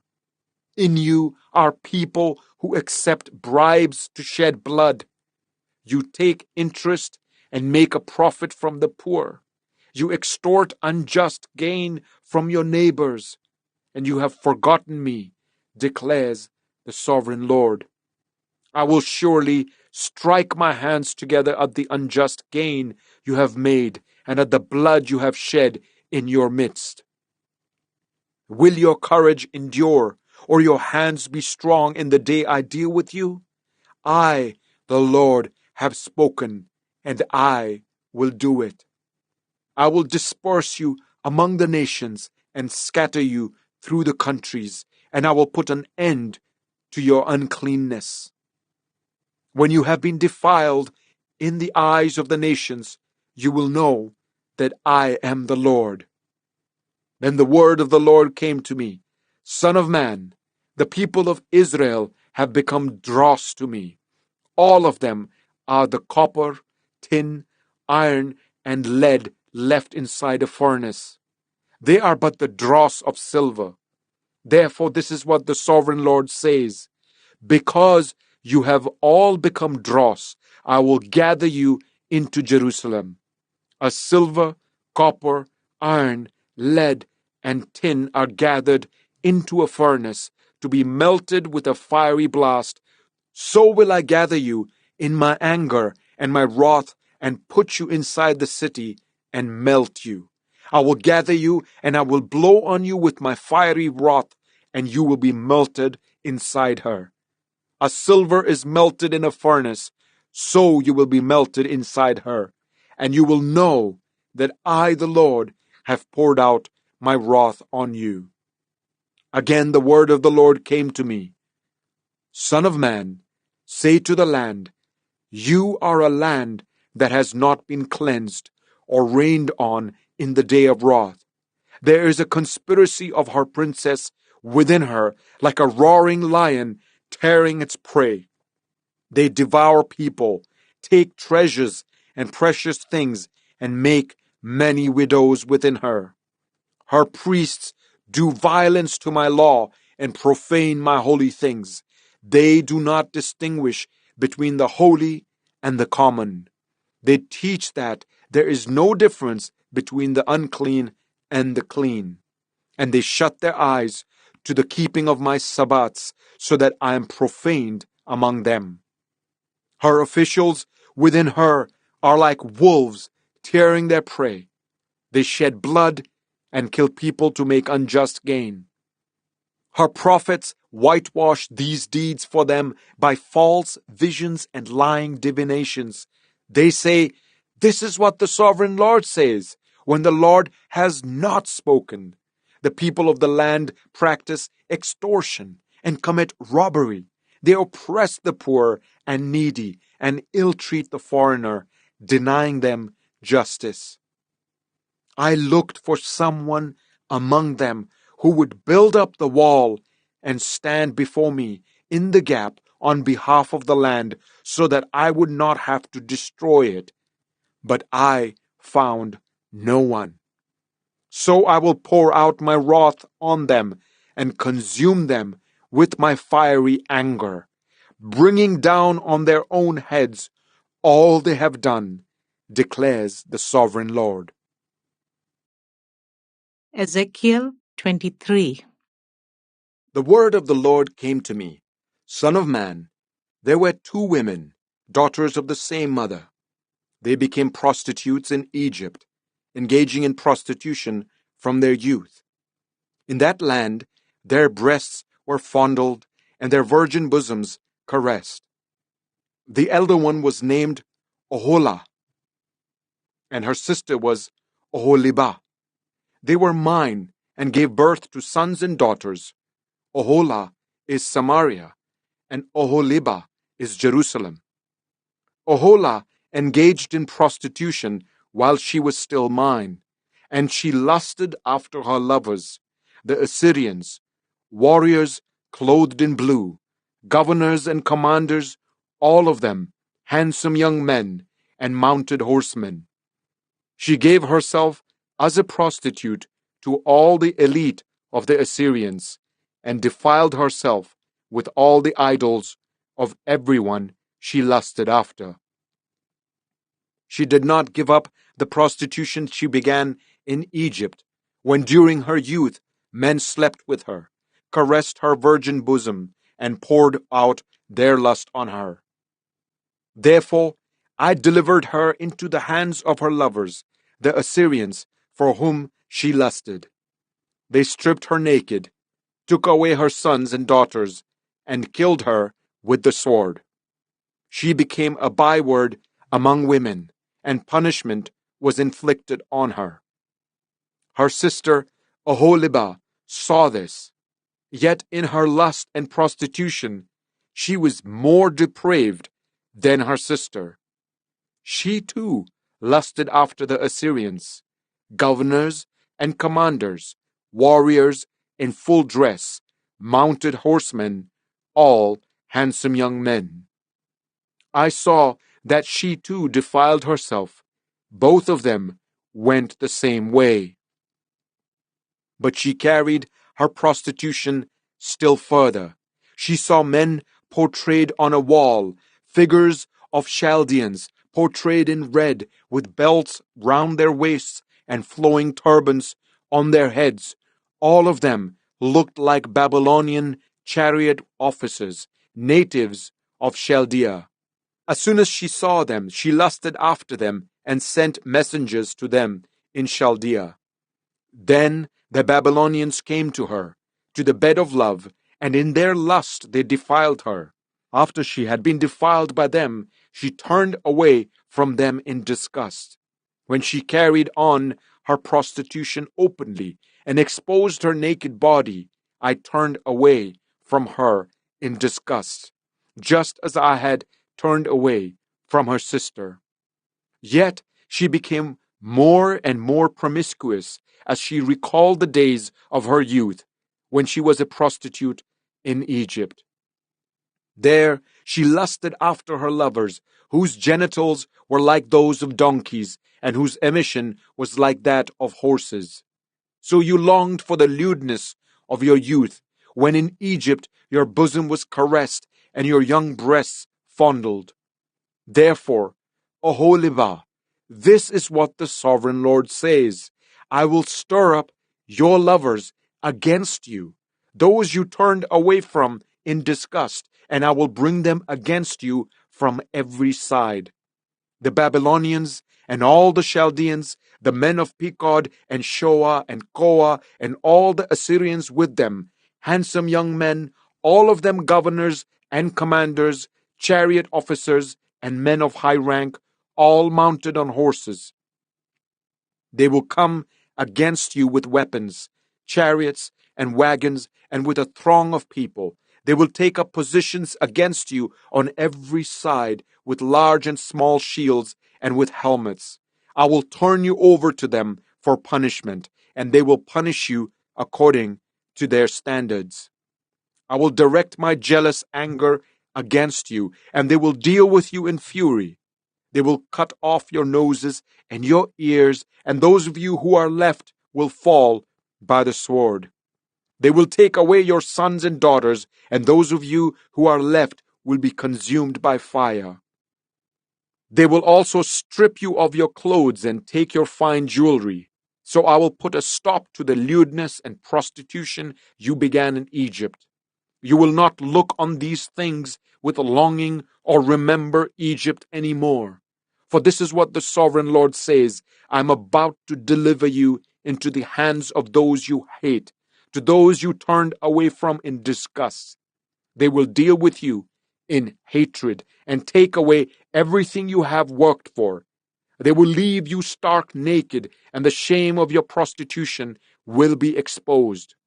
Your lewdness and promiscuity have brought this on you, because you lusted after the nations and defiled yourself with their idols. You have gone the way of your sister, so I will put her cup into your hand.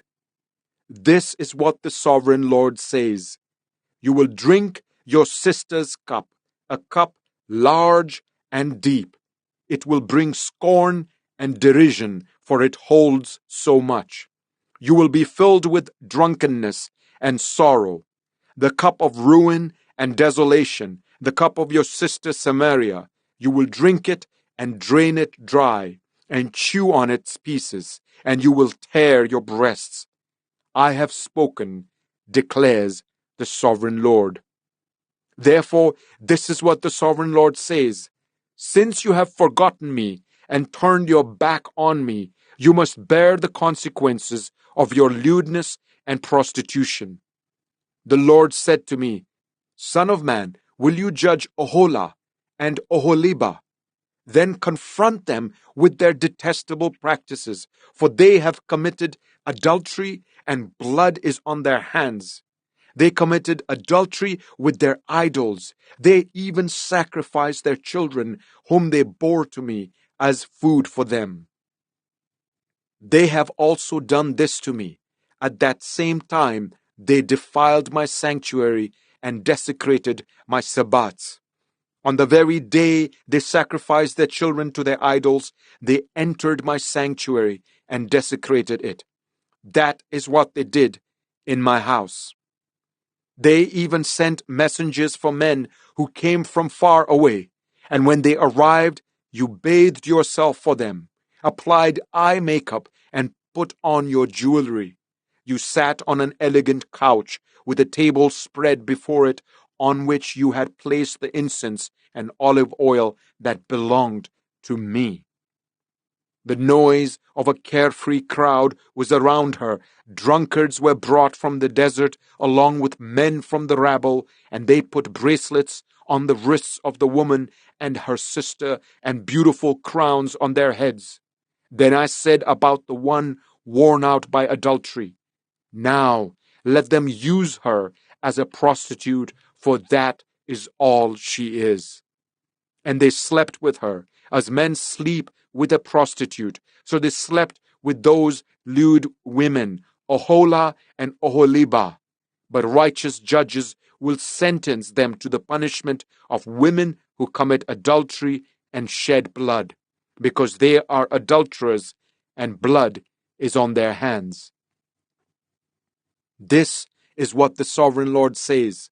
Bring a mob against them and give them over to terror and plunder. The mob will stone them and cut them down with their swords. They will kill their sons and daughters and burn down their houses. So I will put an end to lewdness in the land, that all women may take warning and not imitate you. You will suffer the penalty for your lewdness and bear the consequences of your sins of idolatry. Then you will know that I am the sovereign Lord. Ezekiel 24. In the 9th year, in the 10th month, on the 10th day, the word of the Lord came to me. Son of man, record this date, this very date, because the king of Babylon has laid siege to Jerusalem this very day. Tell this rebellious people a parable and say to them, this is what the sovereign Lord says. Put on the cooking pot, put it on and pour water into it. Put into it the pieces of meat, all the choice pieces, the leg and the shoulder.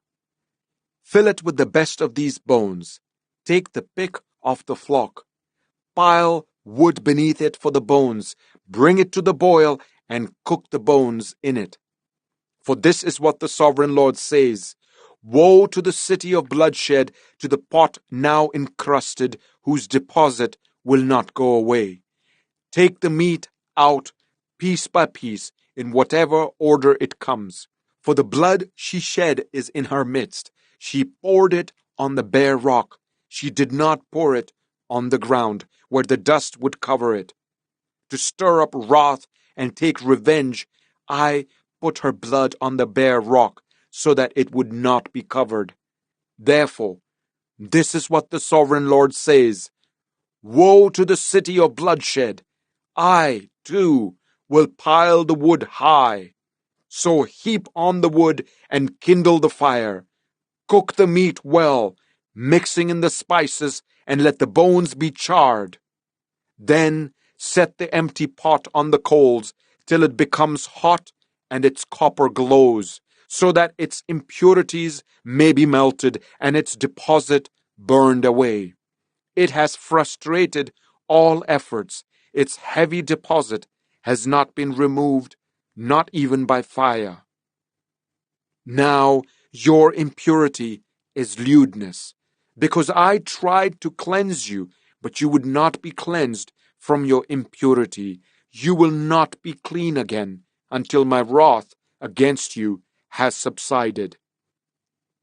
I, the Lord, have spoken. The time has come for me to act. I will not hold back. I will not have pity, nor will I relent. You will be judged according to your conduct and your actions, declares the sovereign Lord. The word of the Lord came to me. Son of man, with one blow I am about to take away from you the delight of your eyes. Yet do not lament or weep or shed any tears. Groan quietly. Do not mourn for the dead. Keep your turban fastened and your sandals on your feet. Do not cover your mustache and beard or eat the customary food of mourners. So I spoke to the people in the morning, and in the evening my wife died. The next morning I did as I had been commanded. Then the people asked me, won't you tell us what these things have to do with us? Why are you acting like this? So I said to them, the word of the Lord came to me. Say to the people of Israel, this is what the sovereign Lord says. I am about to desecrate my sanctuary, the stronghold in which you take pride, the delight of your eyes, the object of your affection. The sons and daughters you left behind will fall by the sword, and you will do as I have done. You will not cover your mustache and beard or eat the customary food of mourners. You will keep your turbans on your heads and your sandals on your feet. You will not mourn or weep, but will waste away because of your sins and groan among yourselves. Ezekiel will be a sign to you. You will do just as he has done. When this happens, you will know that I am the sovereign Lord. And you, son of man, on the day I take away their stronghold, their joy and glory, the delight of their eyes, their heart's desire, and their sons and daughters as well, on that day a fugitive will come to tell you the news. At that time your mouth will be opened. You will speak with him and will no longer be silent. So you will be a sign to them, and they will know that I am the Lord. Ezekiel 25. The word of the Lord came to me. Son of man, set your face against the Ammonites and prophesy against them. Say to them, hear the word of the sovereign Lord. This is what the sovereign Lord says, because you said, Aha, over my sanctuary when it was desecrated, and over the land of Israel when it was laid waste, and over the people of Judah when they went into exile. Therefore, I'm going to give you to the people of the east as a possession. They will set up their camps and pitch their tents among you. They will eat your fruit and drink your milk. I will turn Rabbah into a pasture for camels and Ammon into a resting place for sheep. Then you will know that I am the Lord. For this is what the sovereign Lord says. Because you have clapped your hands and stamped your feet, rejoicing with all the malice of your heart against the land of Israel, therefore I will stretch out my hand against you and give you as plunder to the nations. I will wipe you out from among the nations and exterminate you from the countries. I will destroy you, and you will know that I am the Lord. This is what the sovereign Lord says. Because Moab and Seir said, Look, Judah has become like all the other nations. Therefore, I will expose the flank of Moab, beginning at its frontier towns, Beth Jeshimoth, Baal-meon, and Kiriathaim, the glory of that land. I will give Moab along with the Ammonites to the people of the east as a possession, so that Ammonites will not be remembered among the nations, and I will inflict punishment on Moab. Then they will know that I am the Lord. This is what the sovereign Lord says. Because Edom took revenge on Judah and became very guilty by doing so, therefore, this is what the sovereign Lord says. I will stretch out my hand against Edom and kill both man and beast. I will lay it waste, and from Teman to Dedan they will fall by the sword. I will take vengeance on Edom by the hand of my people Israel, and they will deal with Edom in accordance with my anger and my wrath. They will know my vengeance, declares the sovereign Lord. This is what the sovereign Lord says. Because the Philistines acted in vengeance and took revenge with malice in their hearts, and with ancient hostility sought to destroy Judah, therefore, this is what the sovereign Lord says. I am about to stretch out my hand against the Philistines, and I will wipe out the Kerethites and destroy those remaining along the coast. I will carry out great vengeance on them and punish them in my wrath. Then they will know that I am the Lord when I take vengeance on them. Ezekiel 26. In the 11th month of the 12th year, on the first day of the month, the word of the Lord came to me. Son of man, because Tyre has said of Jerusalem, Aha!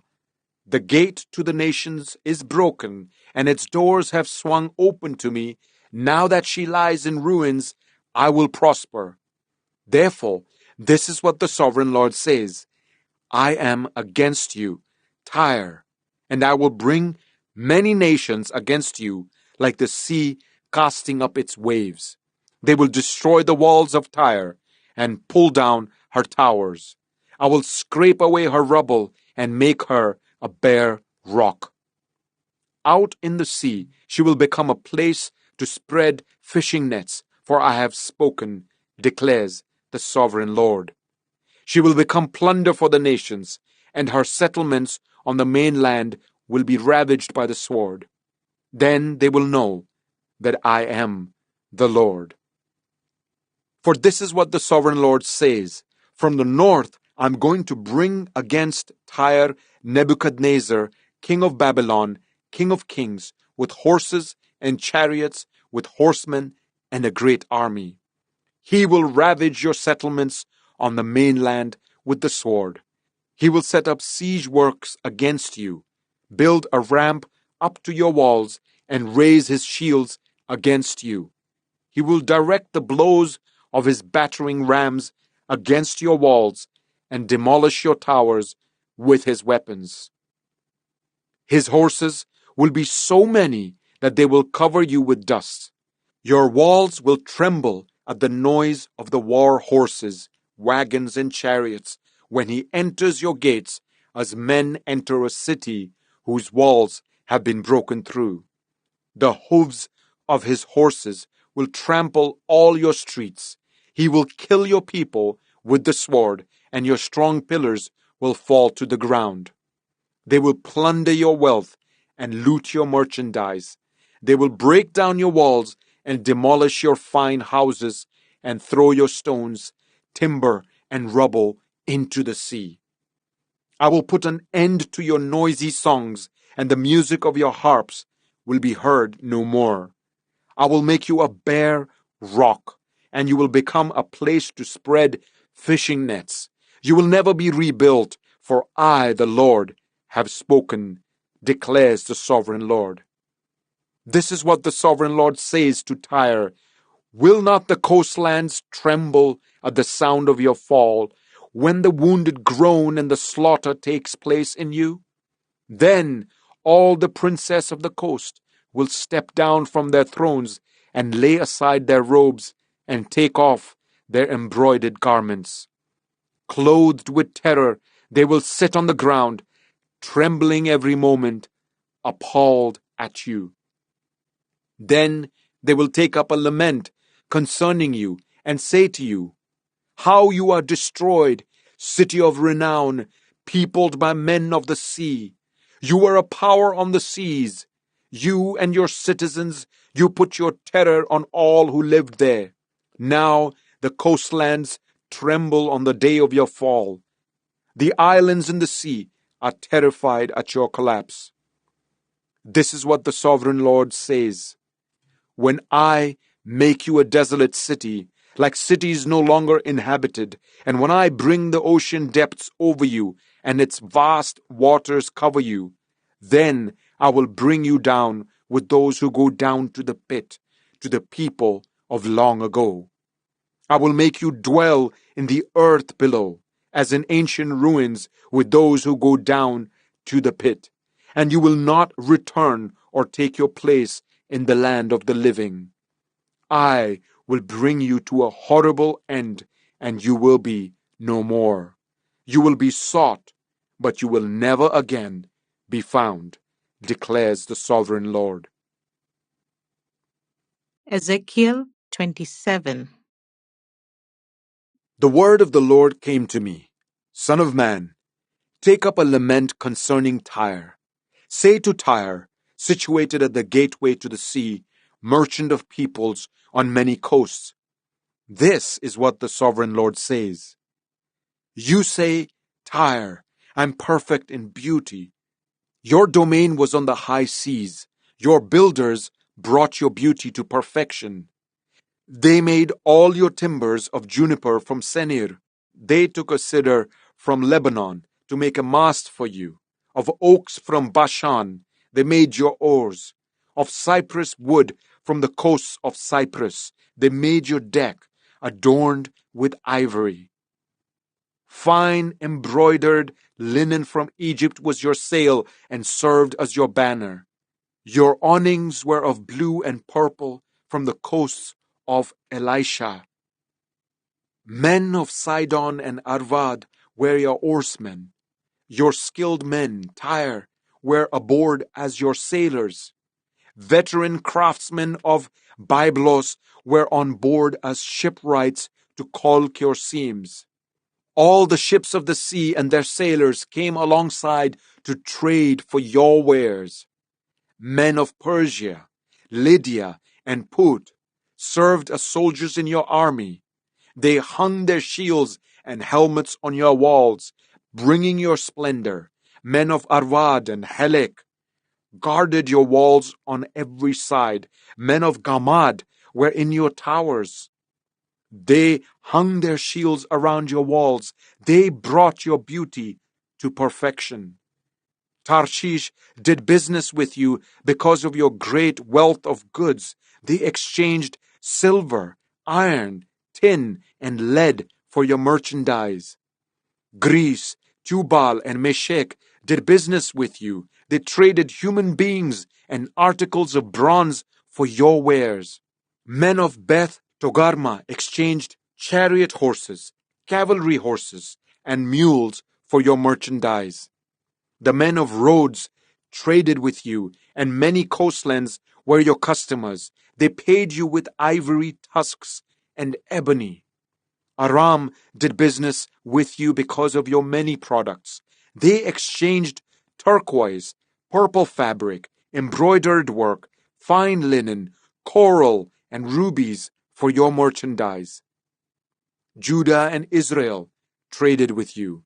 They exchanged wheat from Minnith and confections, honey, olive oil, and balm for your wares. Damascus did business with you because of your many products and great wealth of goods. They offered wine from Helbon, wool from Zahar, and casks of wine from Izal in exchange for your wares, wrought iron, cassia, and calamus. Dedan traded in saddle blankets with you. Arabia and all the princes of Kedar were your customers. They did business with you in lambs, rams, and goats. The merchants of Sheba and Ramah traded with you. For your merchandise, they exchanged the finest of all kinds of spices and precious stones and gold. Haran, Caneh, and Eden and merchants of Sheba, Ashur, and Kilmad traded with you. In your marketplaces, they traded with you beautiful garments, blue fabric, embroidered work, and multicolored rugs with cords twisted and tightly knotted.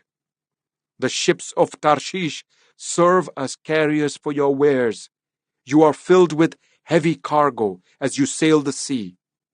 Your oarsmen take you out to the high seas, but the east wind will break you to pieces far out at sea. Your wealth, merchandise, and wares, your mariners, sailors, and shipwrights, your merchants, and all your soldiers, and everyone else on board will sink into the heart of the sea on the day of your shipwreck. The shorelands will quake when your sailors cry out. All who handle the oars will abandon their ships. The mariners and all the sailors will stand on the shore. They will raise their voice and cry bitterly over you. They will sprinkle dust on their heads and roll in ashes. They will shave their heads because of you and will put on sackcloth. They will weep over you with anguish of soul and with bitter mourning. As they wail and mourn over you, they will take up a lament concerning you. Who was ever silenced like Tyre, surrounded by the sea? When your merchandise went out on the seas, you satisfied many nations. With your great wealth and your wares, you enriched the kings of the earth. Now you are shattered by the sea in the depths of the waters. Your wares and all your company have gone down with you. All who live in the coastlands are appalled at you. Their kings shudder with horror, and their faces are distorted with fear. The merchants among the nations scoff at you. You have come to a horrible end and will be no more. Ezekiel 28. The word of the Lord came to me. Son of man, say to the ruler of Tyre, this is what the sovereign Lord says. In the pride of your heart, you say, I am a god. I sit on the throne of a god in the heart of the seas. But you are a mere mortal and not a god, though you think you are as wise as a god. Are you wiser than Daniel? Is no secret hidden from you? By your wisdom and understanding, you have gained wealth for yourself and amassed gold and silver in your treasuries. By your great skill in trading, you have increased your wealth, and because of your wealth, your heart has grown proud. Therefore, this is what the sovereign Lord says. Because you think you are wise as a god, I'm going to bring foreigners against you, the most ruthless of nations. They will draw their swords against your beauty and wisdom and pierce your shining splendor. They will bring you down to the pit, and you will die a violent death in the heart of the seas. Will you then say, I am a god, in the presence of those who kill you? You will be but a mortal, not a god, in the hands of those who slay you. You will die the death of the uncircumcised at the hands of foreigners. I have spoken, declares the sovereign Lord. The word of the Lord came to me. Son of man, take up a lament concerning the king of Tyre, and say to him, this is what the sovereign Lord says. You were the seal of perfection, full of wisdom and perfect in beauty. You were in Eden, the garden of God. Every precious stone adorned you. Carnelian, chrysolite, and emerald, topaz, onyx, and jasper, lapis lazuli, turquoise, and beryl. Your settings and mountings were made of gold. On the day you were created, they were prepared. You were anointed as a guardian cherub, for so I ordained you. You were on the holy mount of God. You walked among the fiery stones. You were blameless in your ways from the day you were created till wickedness was found in you. Through your widespread trade, you were filled with violence, and you sinned. So I drove you in disgrace from the mount of God, and I expelled you, guardian cherub, from among the fiery stones. Your heart became proud on account of your beauty, and you corrupted your wisdom because of your splendor. So I threw you to the earth. I made a spectacle of you before kings. By your many sins and dishonest trade, you have desecrated your sanctuaries. So I made a fire come out from you, and it consumed you. And I reduced you to ashes on the ground in the sight of all who were watching. All the nations who knew you are appalled at you. You have come to a horrible end and will be no more. The word of the Lord came to me. Son of man, set your face against Sidon, prophesy against her, and say, this is what the sovereign Lord says. I am against you, Sidon, and among you I will display my glory. You will know that I am the Lord when I inflict punishment on you, and within you am proved to be holy. I will send a plague upon you, and make blood flow in your streets.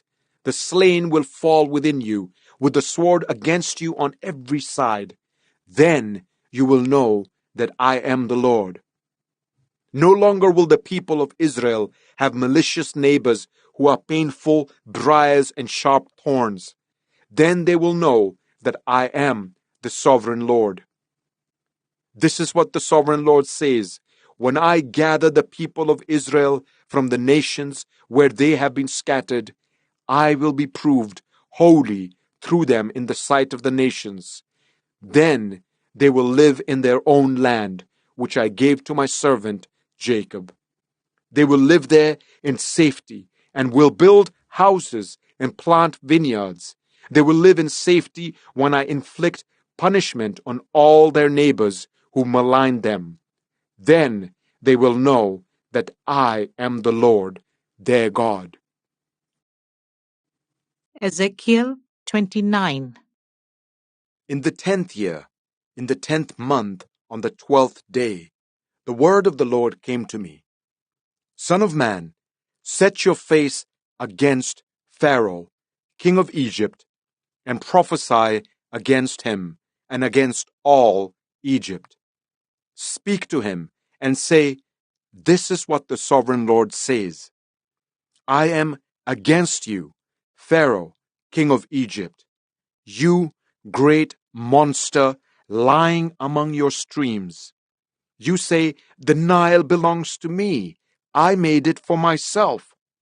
But I will put hooks in your jaws and make the fish of your streams stick to your scales. I will pull you out from among your streams and all the fish sticking to your scales. I will leave you in the desert, you and all the fish of your streams. You will fall on the open field and not be gathered or picked up.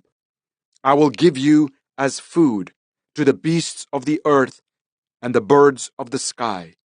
Then all who live in Egypt will know that I am the Lord. You have been a staff of reed for the people of Israel. When they grasped you with their hands, you splintered and you tore open their shoulders. When they leaned on you, you broke and their backs were wrenched. Therefore, this is what the sovereign Lord says. I will bring a sword against you and kill both man and beast. Egypt will become a desolate wasteland. Then they will know that I am the Lord.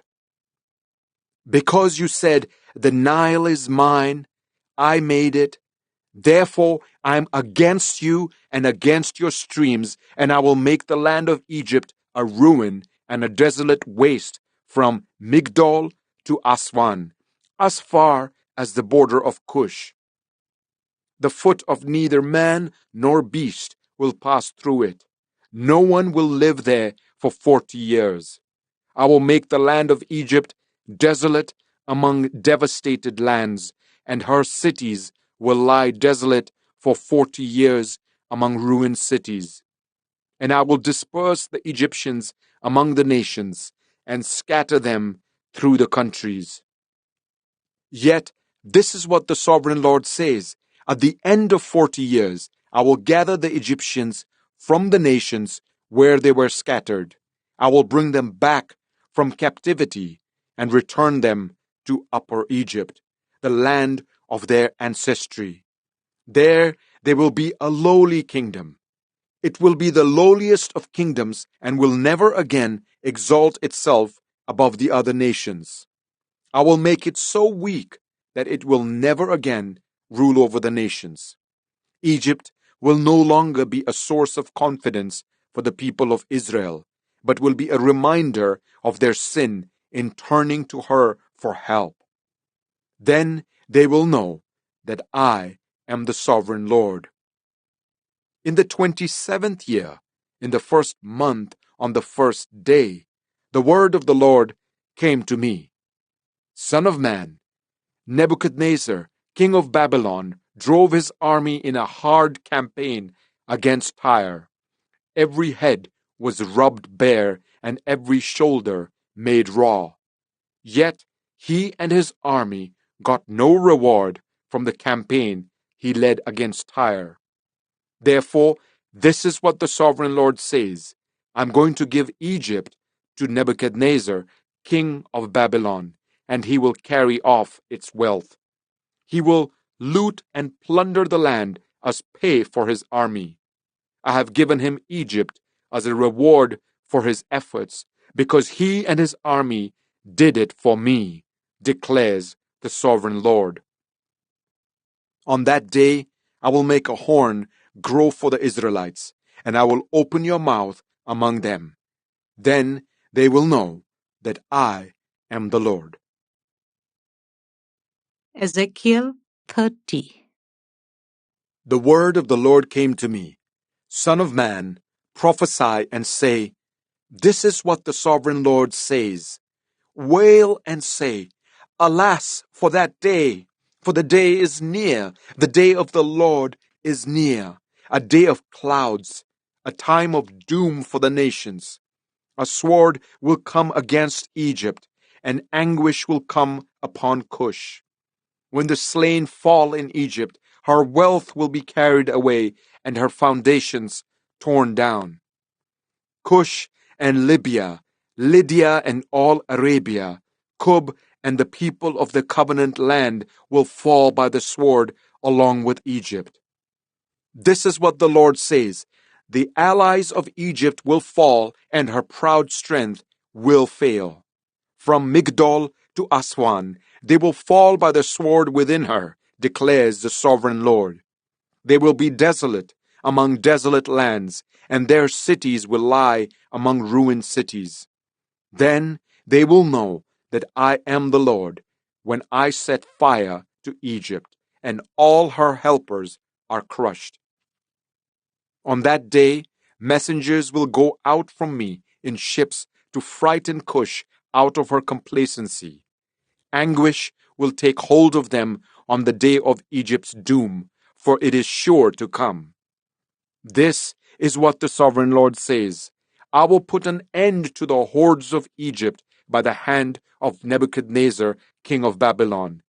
He and his army, the most ruthless of nations, will be brought in to destroy the land. They will draw their swords against Egypt and fill the land with the slain. I will dry up the waters of the Nile and sell the land to an evil nation. By the hand of foreigners I will lay waste the land and everything in it. I, the Lord, have spoken. This is what the sovereign Lord says. I will destroy the idols and put an end to the images in Memphis. No longer will there be a prince in Egypt, and I will spread fear throughout the land. I will lay waste Upper Egypt, set fire to Zoan, and inflict punishment on Thebes. I will pour out my wrath on Pelusium, the stronghold of Egypt, and wipe out the hordes of Thebes. I will set fire to Egypt. Pelusium will writhe in agony. Thebes will be taken by storms. Memphis will be in constant distress. The young men of Heliopolis and Bubastis will fall by the sword, and the cities themselves will go into captivity. Dark will be the day at Tahpenes when I break the yoke of Egypt. There her proud strength will come to an end. She will be covered with clouds, and her villages will go into captivity. So I will inflict punishment on Egypt, and they will know that I am the Lord.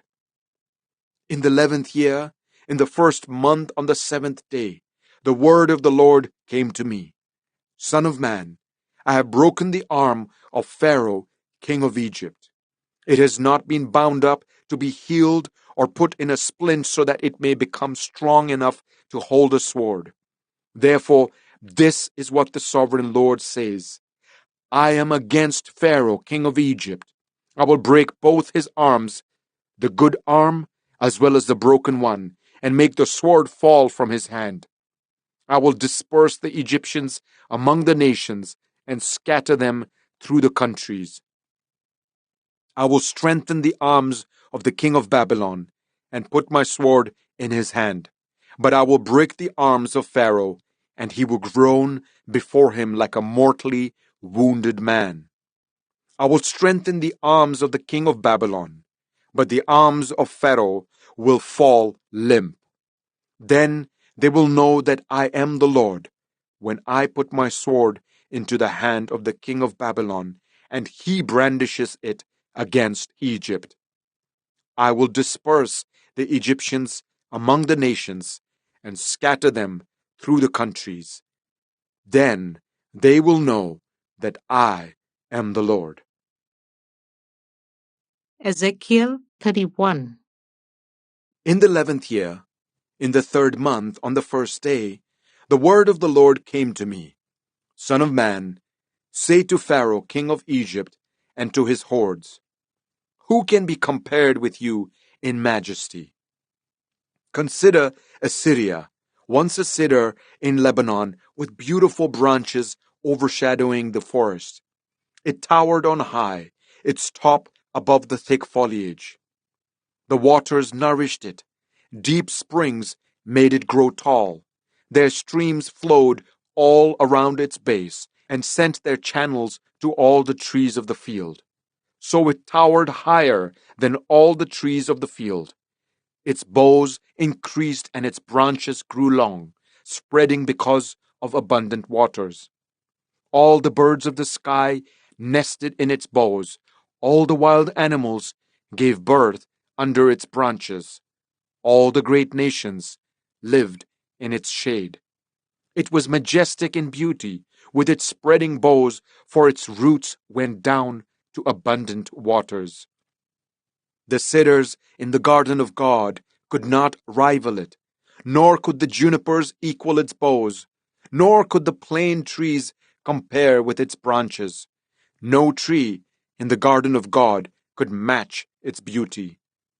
I made it beautiful with abundant branches, the envy of all the trees of Eden in the garden of God. Therefore, this is what the sovereign Lord says. Because the great cedar towered over the thick foliage, and because it was proud of its height, I gave it into the hands of the ruler of the nations, for him to deal with according to its wickedness. I cast it aside, and the most ruthless of foreign nations cut it down and left it. Its boughs fell on the mountains and in all the valleys. Its branches lay broken in all the ravines of the land. All the nations of the earth came out from under its shade and left it. All the birds settled on the fallen tree, and all the wild animals lived among its branches. Therefore, no other trees by the waters are ever to tower proudly on high, lifting their tops above the thick foliage. No other trees so well watered are ever to reach such a height. They are all destined for death, for the earth below, among mortals who go down to the realm of the dead. This is what the sovereign Lord says. On the day it was brought down to the realm of the dead, I covered the deep springs with mourning for it. I held back its streams, and its abundant waters were restrained. Because of it, I clothed Lebanon with gloom, and all the trees of the field withered away. I made the nations tremble at the sound of its fall when I brought it down to the realm of the dead, to be with those who go down to the pit. Then all the trees of Eden, the choicest and best of Lebanon, the well-watered trees, were consoled in the earth below. They too, like the great cedar, had gone down to the realm of the dead, to those killed by the sword, along with the armed men who lived in its shade among the nations. Which of the trees of Eden can be compared with you in splendor and majesty? Yet you, too, will be brought down with the trees of Eden to the earth below. You will lie among the uncircumcised with those killed by the sword. This is Pharaoh and all his hordes, declares the sovereign Lord. Ezekiel 32. In the 12th year, in the 12th month, on the 1st day, the word of the Lord came to me. Son of man, take up a lament concerning Pharaoh, king of Egypt, and say to him, You are like a lion among the nations. You are like a monster in the seas, thrashing about in your streams, churning the water with your feet, and muddying the streams. This is what the sovereign Lord says. With a great throng of people, I will cast my net over you, and they will haul you up in my net. I will throw you on the land and hurl you on the open field. I will let all the birds of the sky settle on you, and all the wild animals gorge themselves on you. I will spread your flesh on the mountains and fill the valleys with your remains. I will drench the land with your flowing blood all the way to the mountains, and the ravines will be filled with your flesh. When I snuff you out, I will cover the heavens and darken their stars. I will cover the sun with a cloud, and the moon will not give its light. All the shining lights in the heavens I will darken over you. I will bring darkness over your land, declares the sovereign Lord. I will trouble the hearts of many peoples when I bring about your destruction among the nations, among lands you have not known. I will cause many peoples to be appalled at you, and their kings will shudder with horror because of you when I brandish my sword before them. On the day of your downfall, each of them will tremble every moment for his life. For this is what the sovereign Lord says: the sword of the king of Babylon will come against you. I will cause your hordes to fall by the swords of mighty men, the most ruthless of all nations. They will shatter the pride of Egypt, and all her hordes will be overthrown. I will destroy all her cattle from beside abundant waters, no longer to be stirred by the foot of man, or muddied by the hooves of cattle. Then I will let her waters settle, and make her streams flow like oil, declares the sovereign Lord. When I make Egypt desolate and strip the land of everything in it, when I strike down all who live there, then they will know that I am the Lord. This is the lament they will chant for her. The daughters of the nations will chant it. For Egypt and all her hordes, they will chant it, declares the sovereign Lord. In the 12th year, on the 15th day of the month, the word of the Lord came to me. Son of man, wail for the hordes of Egypt, and consign to the earth below both her and the daughters of mighty nations, along with those who go down to the pit. Say to them, are you more favored than others? Go down and be laid among the uncircumcised. They will fall among those killed by the sword. The sword is drawn. Let her be dragged off with all her hordes. From within the realm of the dead, the mighty leaders will say of Egypt and her allies, they have come down, and they lie with the uncircumcised, with those killed by the sword. Assyria is there with her whole army. She is surrounded by the graves of all her slain, all who have fallen by the sword. Their graves are in the depths of the pit, and her army lies around her grave. All who had spread terror in the land of the living are slain, fallen by the sword. Elam is there with all her hordes around her grave. All of them are slain, fallen by the sword. All who had spread terror in the land of the living went down uncircumcised to the earth below. They bear their shame with those who go down to the pit. A bed is made for her among the slain, with all her hordes around her grave. All of them are uncircumcised, killed by the sword.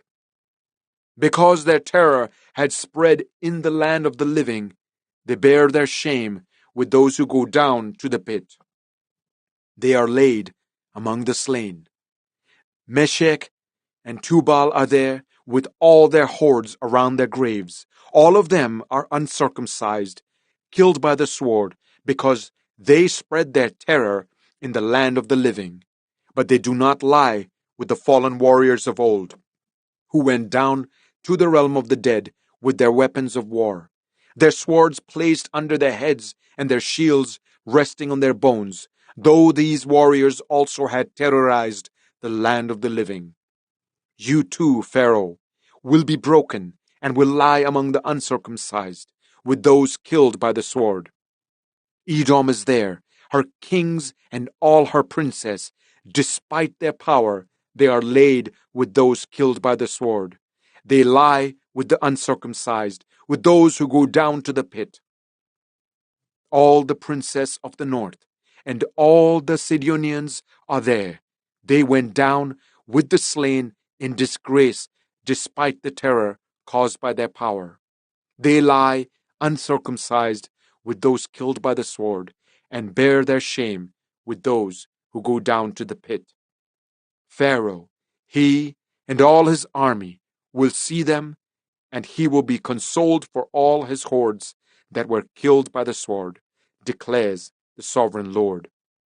Although I allowed him to spread terror in the land of the living, Pharaoh and all his hordes will be laid among the uncircumcised, with those killed by the sword, declares the sovereign Lord. Ezekiel 33. The word of the Lord came to me.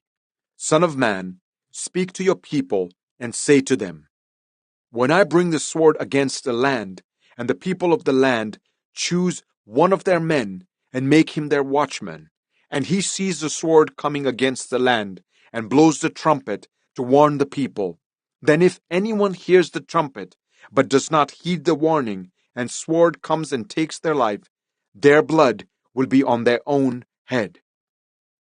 Since they heard the sound of the trumpet but did not heed the warning, their blood will be on their own head. If they had heeded the warning, they would have saved themselves. But if the watchman sees the sword coming and does not blow the trumpet to warn the people, and the sword comes and takes someone's life, that person's life will be taken because of their sin. But I will hold the watchmen accountable for their blood. Son of man, I have made you a watchman for the people of Israel. So hear the word I speak and give them warning from me. When I say to the wicked, you wicked person, you will surely die, and you do not speak out to dissuade them from their ways, that wicked person will die for their sin, and I will hold you accountable for their blood. But if you do warn the wicked person to turn from their ways, and they do not do so, they will die for their sin, though you yourself will be saved. Son of man, say to the Israelites, this is what you are saying. Our offenses and sins weigh us down, and we are wasting away because of them. How then can we live? Say to them, as surely as I live, declares the sovereign Lord, I take no pleasure in the death of the wicked, but rather that they turn from their ways and live. Turn from your evil ways.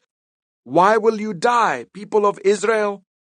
Therefore, Son of man, say to your people, if someone who is righteous disobeys, that person's former righteousness will count for nothing.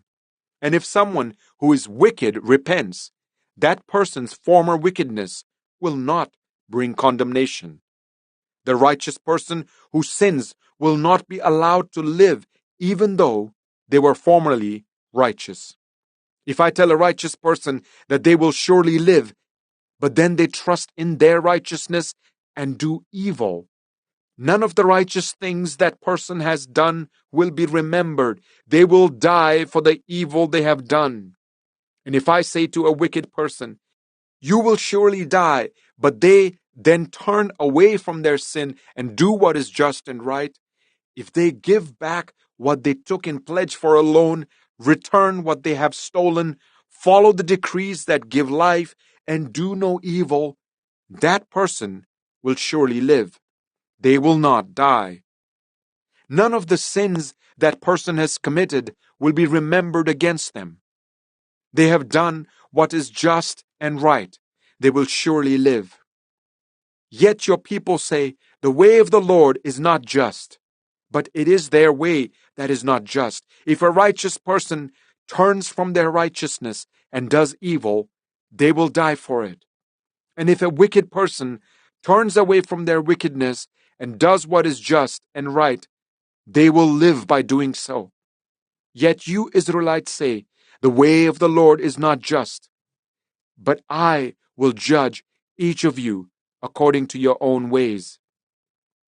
In the 12th year of our exile, in the 10th month, on the 5th day, a man who had escaped from Jerusalem came to me and said, "The city has fallen." Now, the evening before the man arrived, the hand of the Lord was on me, and he opened my mouth before the man came to me in the morning. So my mouth was opened, and I was no longer silent. Then the word of the Lord came to me, "Son of man, the people living in those ruins in the land of Israel are saying, Abraham was only one man, yet he possessed the land. But we are many. Surely the land has been given to us as our possession. Therefore, say to them, this is what the sovereign Lord says. Since you eat meat with the blood still in it, and look to your idols and shed blood, should you then possess the land? You rely on your sword. You do detestable things, and each of you defiles his neighbor's wife. Should you then possess the land? Say this to them. This is what the sovereign Lord says. As surely as I live, those who are left in the ruins will fall by the sword. Those out in the country I will give to the wild animals to be devoured, and those in strongholds and caves will die of a plague. I will make the land a desolate waste, and her proud strength will come to an end, and the mountains of Israel will become desolate so that no one will cross them. Then they will know that I am the Lord, when I have made the land a desolate waste because of all the detestable things they have done. As for you, son of man, your people are talking together about you by the walls and at the doors of the houses, saying to each other, Come and hear the message that has come from the Lord. My people come to you, as they usually do, and sit before you to hear your words, but they do not put them into practice. Their mouths speak of love, but their hearts are greedy for unjust gain. Indeed, to them you are nothing more than one who sings love songs with a beautiful voice and plays an instrument well, for they hear your words, but do not put them into practice. When all this comes true, and it surely will, then they will know that a prophet has been among them. Ezekiel 34.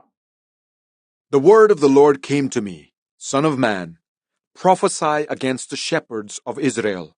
Prophesy and say to them, This is what the sovereign Lord says. Woe to you, shepherds of Israel, who only take care of yourselves. Should not shepherds take care of the flock? You eat the curds, clothe yourselves with the wool, and slaughter the choice animals, but you do not take care of the flock. You have not strengthened the weak or healed those who are ill or bound up the injured. You have not brought back the strays or searched for the lost. You have ruled them harshly and brutally. So they were scattered because there was no shepherd. And when they were scattered, they became food for all the wild animals. My sheep wandered over all the mountains and on every high hill. They were scattered over the whole earth, and no one searched or looked for them. Therefore, you shepherds, hear the word of the Lord. As surely as I live, declares the sovereign Lord, because my flock lacks a shepherd, and so has been plundered and has become food for all the wild animals, and because my shepherds did not search for my flock, but cared for themselves rather than for my flock, therefore, you shepherds, Hear the word of the Lord. This is what the sovereign Lord says. I am against the shepherds and will hold them accountable for my flock. I will remove them from tending the flock so that the shepherds can no longer feed themselves. I will rescue my flock from their mouths, and it will no longer be food for them. For this is what the sovereign Lord says: I myself will search for my sheep and look after them. As a shepherd looks after his scattered flock when he is with them, so will I look after my sheep. I will rescue them from all the places where they were scattered on a day of clouds and darkness. I will bring them out from the nations and gather them from the countries, and I will bring them into their own land. I will pasture them on the mountains of Israel, in the ravines and in all the settlements in the land. I will tend them in a good pasture, and the mountain heights of Israel will be their grazing land. There they will lie down in good grazing land, and there they will feed in a rich pasture on the mountains of Israel. I myself will tend my sheep and make them lie down, declares the sovereign Lord. I will search for the lost and bring back the strays. I will bind up the injured and strengthen the weak, but the sleek and the strong I will destroy. I will shepherd the flock with justice. As for you, my flock, this is what the sovereign Lord says: I will judge between one sheep and another, and between rams and goats. Is it not enough for you to feed on the good pasture? Must you also trample the rest of your pasture with your feet? Is it not enough for you to drink clear water? Must you also muddy the rest with your feet? Must my flock feed on what you have trampled and drink what you have muddied with your feet? Therefore, this is what the sovereign Lord says to them: See, I myself will judge between the fat sheep and the lean sheep. Because you shove with flank and shoulder, butting all the weak sheep with your horns until you have driven them away, I will save my flock, and they will no longer be plundered. I will judge between one sheep and another. I will place over them one shepherd, my servant David, and he will tend them. He will tend them and be their shepherd. I, the Lord, will be their God, and my servant David will be prince among them. I, the Lord, have spoken. I will make a covenant of peace with them and rid the land of savage beasts, so that they may live in the wilderness and sleep in the forests in safety. I will make them and the places surrounding my hill a blessing. I will send down showers in season. There will be showers of blessing. The trees will yield their fruit and the ground will yield its crops. The people will be secure in their land. They will know that I am the Lord when I break the bars of their yoke and rescue them from the hands of those who enslave them. They will no longer be plundered by the nations, nor will wild animals devour them. They will live in safety, and no one will make them afraid. I will provide for them a land renowned for its crops, and they will no longer be victims of famine in the land or bear the scorn of the nations. Then they will know that I, the Lord their God, am with them, and that they, the Israelites, are my people, declares the sovereign Lord. You are my sheep, the sheep of my pasture, and I am your God, declares the sovereign Lord. Ezekiel 35. The word of the Lord came to me: Son of man, set your face against Mount Seir. Prophesy against it and say, This is what the sovereign Lord says: I am against you, Mount Seir, and I will stretch out my hand against you and make you a desolate waste. I will turn your towns into ruins, and you will be desolate. Then you will know that I am the Lord. Because you harbored an ancient hostility and delivered the Israelites over to the sword at the time of their calamity, the time their punishment reached its climax, therefore, as surely as I live, declares the sovereign Lord, I will give you over to bloodshed, and it will pursue you. Since you did not hate bloodshed, bloodshed will pursue you. I will make Mount Seir a desolate waste, and cut off from it all who come and go. I will fill your mountains with the slain. Those killed by the sword will fall on your hills, and in your valleys, and in all your ravines. I will make you desolate forever. Your towns will not be inhabited. Then you will know that I am the Lord. Because you have said, these two nations and countries will be ours, and we will take possession of them, even though I, the Lord, was there. Therefore, as surely as I live, declares the sovereign Lord, I will treat you in accordance with the anger and jealousy you showed in your hatred of them, and I will make myself known among them when I judge you. Then you will know that I, the Lord, have heard all the contemptible things you have said against the mountains of Israel. You said, they have been laid waste and have been given over to us to devour. You boasted against me and spoke against me without restraint, and I heard it. This is what the sovereign Lord says. While the whole earth rejoices, I will make you desolate. Because you rejoiced when the inheritance of Israel became desolate, that is how I will treat you. You will be desolate, Mount Seir, you and all of Edom.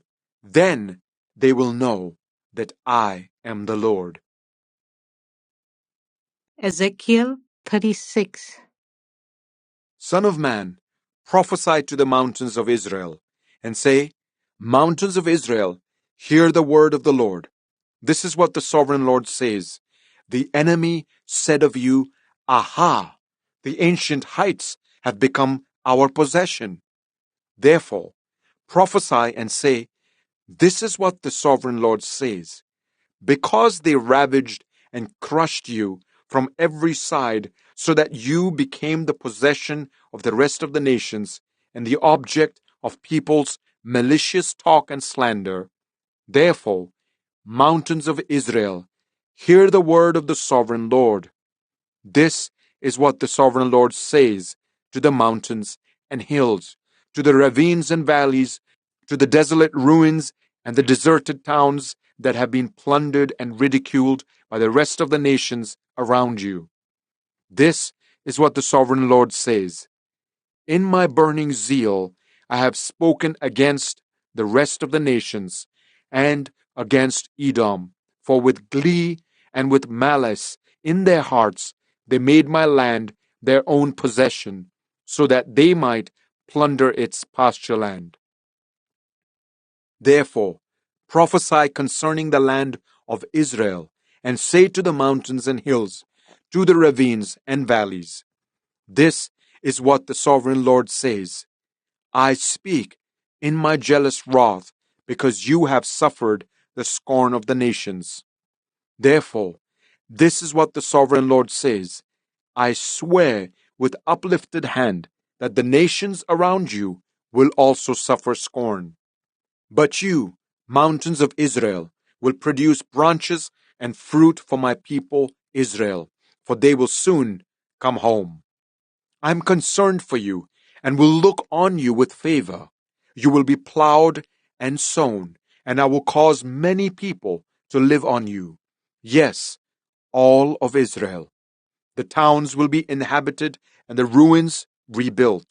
I will increase the number of people and animals living on you, and they will be fruitful and become numerous.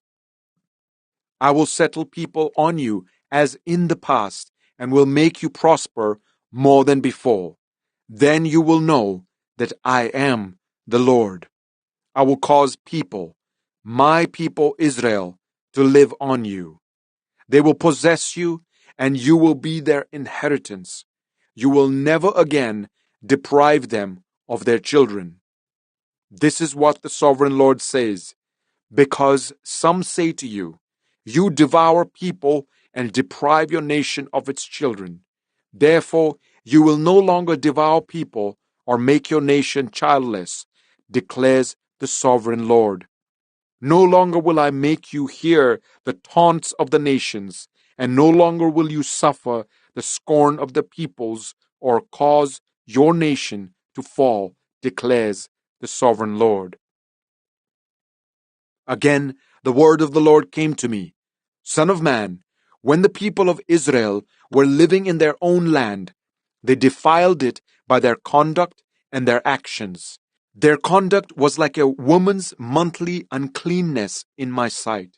So I poured out my wrath on them because they had shed blood in the land and because they had defiled it with their idols. I dispersed them among the nations, and they were scattered through the countries. I judged them according to their conduct and their actions. And wherever they went among the nations, they profaned my holy name, for it was said of them, these are the Lord's people, and yet they had to leave his land.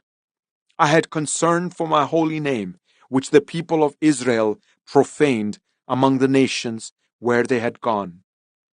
Therefore, say to the Israelites, this is what the sovereign Lord says. It is not for your sake, people of Israel, that I am going to do these things, but for the sake of my holy name, which you have profaned among the nations where you have gone. I will show the holiness of my great name, which has been profaned among the nations, the name you have profaned among them. Then the nations will know that I am the Lord, declares the sovereign Lord, when I am proved holy through you before their eyes. For I will take you out of the nations. I will gather you from all the countries and bring you back into your own land. I will sprinkle clean water on you, and you will be clean. I will cleanse you from all your impurities and from all your idols. I will give you a new heart and put a new spirit in you. I will remove from you your heart of stone and give you a heart of flesh. And I will put my spirit in you and move you to follow my decrees and be careful to keep my laws. Then you will live in the land I gave your ancestors. You will be my people, and I will be your God. I will save you from all your uncleanness. I will call for the corn and make it plentiful and will not bring famine upon you. I will increase the fruit of the trees and the crops of the field, so that you will no longer suffer disgrace among the nations because of famine. Then you will remember your evil ways and wicked deeds, and you will loathe yourselves for your sins and detestable practices. I want you to know that I'm not doing this for your sake, declares the sovereign Lord. Be ashamed and disgraced for your conduct, people of Israel. This is what the sovereign Lord says. On the day I cleanse you from all your sins, I will resettle your towns, and the ruins will be rebuilt.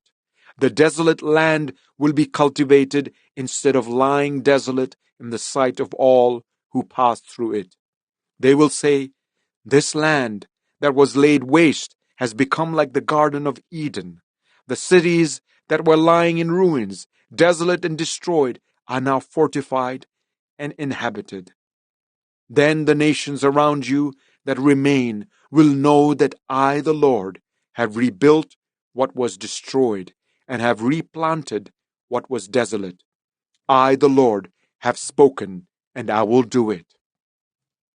This is what the sovereign Lord says. Once again, I will yield to Israel's plea and do this for them. I will make their people as numerous as sheep, as numerous as the flocks for offerings at Jerusalem during her appointed festivals, so will the ruined cities be filled with flocks of people. Then they will know that I am the Lord. Ezekiel 37. The hand of the Lord was on me, and he brought me out by the Spirit of the Lord, and set me in the middle of a valley. It was full of bones. He led me to and fro among them, and I saw a great many bones on the floor of the valley, bones that were very dry. He asked me, Son of man, can these bones live? I said, Sovereign Lord, you alone know. Then he said to me, Prophesy to these bones, and say to them, Dry bones, hear the word of the Lord. This is what the Sovereign Lord says to these bones. I will make breath enter you, and you will come to life. I will attach tendons to you, and make flesh come upon you, and cover you with skin. I will put breath in you, and you will come to life. Then you will know that I am the Lord. So I prophesied as I was commanded, and as I was prophesying, there was a noise, a rattling sound, and the bones came together, bone to bone. I looked, and tendons and flesh appeared on them, and skin covered them, but there was no breath in them. Then he said to me, Prophesy to the breath, prophesy, Son of man, and say to it, This is what the Sovereign Lord says. Come, breath, from the four winds, and breathe into these slain, that they may live. So I prophesied as he commanded me, and breath entered them. They came to life and stood up on their feet, a vast army. Then he said to me, Son of man, these bones are the people of Israel. They say, Our bones are dried up, and our hope is gone. We are cut off. Therefore prophesy and say to them, This is what the Sovereign Lord says. My people, I'm going to open your graves and bring you up from them. I will bring you back to the land of Israel. Then you, my people, will know that I am the Lord, when I open your graves and bring you up from them. I will put my spirit in you, and you will live, and I will settle you in your own land. Then you will know that I, the Lord, have spoken, and I have done it, declares the Lord. The word of the Lord came to me, Son of man, take a stick of wood and write on it, belonging to Judah and the Israelites associated with him. Then take another stick of wood and write on it, belonging to Joseph, that is, to Ephraim, and all the Israelites associated with him. Join them together into one stick, so that they will become one in your hand. When your people ask you, Won't you tell us what you mean by this? Say to them, This is what the Sovereign Lord says. I'm going to take the stick of Joseph, which is in Ephraim's hand, and of the Israelite tribes associated with him, and join it to Judah's stick. I will make them into a single stick of wood, and they will become one in my hand. Hold before their eyes the sticks you have written on, and say to them, This is what the Sovereign Lord says. I will take the Israelites out of the nations where they have gone. I will gather them from all around and bring them back into their own land. I will make them one nation in the land, on the mountains of Israel. There will be one king over all of them, and they will never again be two nations or be divided into two kingdoms. They will no longer defile themselves with their idols and vile images, or with any of their offenses, for I will save them from all their sinful backsliding, and I will cleanse them. They will be my people, and I will be their God. My servant David will be king over them, and they will all have one shepherd. They will follow my laws and be careful to keep my decrees. They will live in the land I gave to my servant Jacob, the land where your ancestors lived. They and their children and their children's children will live there forever, and David, my servant, will be their prince forever. I will make a covenant of peace with them. It will be an everlasting covenant. I will establish them and increase their numbers, and I will put my sanctuary among them forever. My dwelling place will be with them. I will be their God, and they will be my people. Then the nations will know that I, the Lord, make Israel holy, when my sanctuary is among them forever. Ezekiel 38. The word of the Lord came to me, Son of man, set your face against Gog, of the land of Magog, the chief prince of Meshech and Tubal. Prophesy against him, and say, This is what the sovereign Lord says. I am against you, Gog, chief prince of Meshech and Tubal. I will turn you around, put hooks in your jaws, and bring you out with your whole army, your horses, your horsemen fully armed, and a great horde with large and small shields, all of them brandishing their swords. Persia, Cush, and Put will be with them, all with shields and helmets. Also Gomer with all its troops, and Beth Togarmah from the far north with all its troops, the many nations with you. Get ready, be prepared, you and all the hordes gathered about you, and take command of them. After many days you will be called to arms. In future years you will invade a land that has recovered from war, whose people were gathered from many nations to the mountains of Israel, which had long been desolate. They had been brought out from the nations, and now all of them live in safety. You and all your troops and the many nations with you will go up, advancing like a storm. You will be like a cloud covering the land. This is what the sovereign Lord says. On that day, thoughts will come into your mind, and you will devise an evil scheme. You will say, I will invade a land of unwalled villages. I will attack a peaceful and unsuspecting people, all of them living without walls and without gates and bars. I will plunder and loot and turn my hand against the resettled ruins and the people gathered from the nations, rich in livestock and goods, living at the center of the land. Sheba and Dedan and the merchants of Tarshish and all her villages will say to you, Have you come to plunder?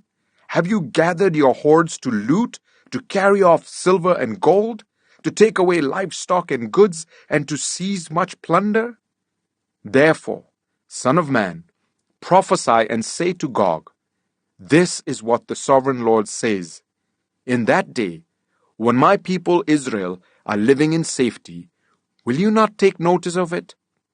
You will come from your place in the far north, you and many nations with you, all of them riding on horses, a great horde, a mighty army. You will advance against my people Israel like a cloud that covers the land. In days to come, Gog, I will bring you against my land, so that the nations may know me when I am proved holy through you before their eyes. This is what the sovereign Lord says. You are the one I spoke of in former days by my servants, the prophets of Israel. At that time, they prophesied for years that I would bring you against them. This is what will happen in that day, when Gog attacks the land of Israel.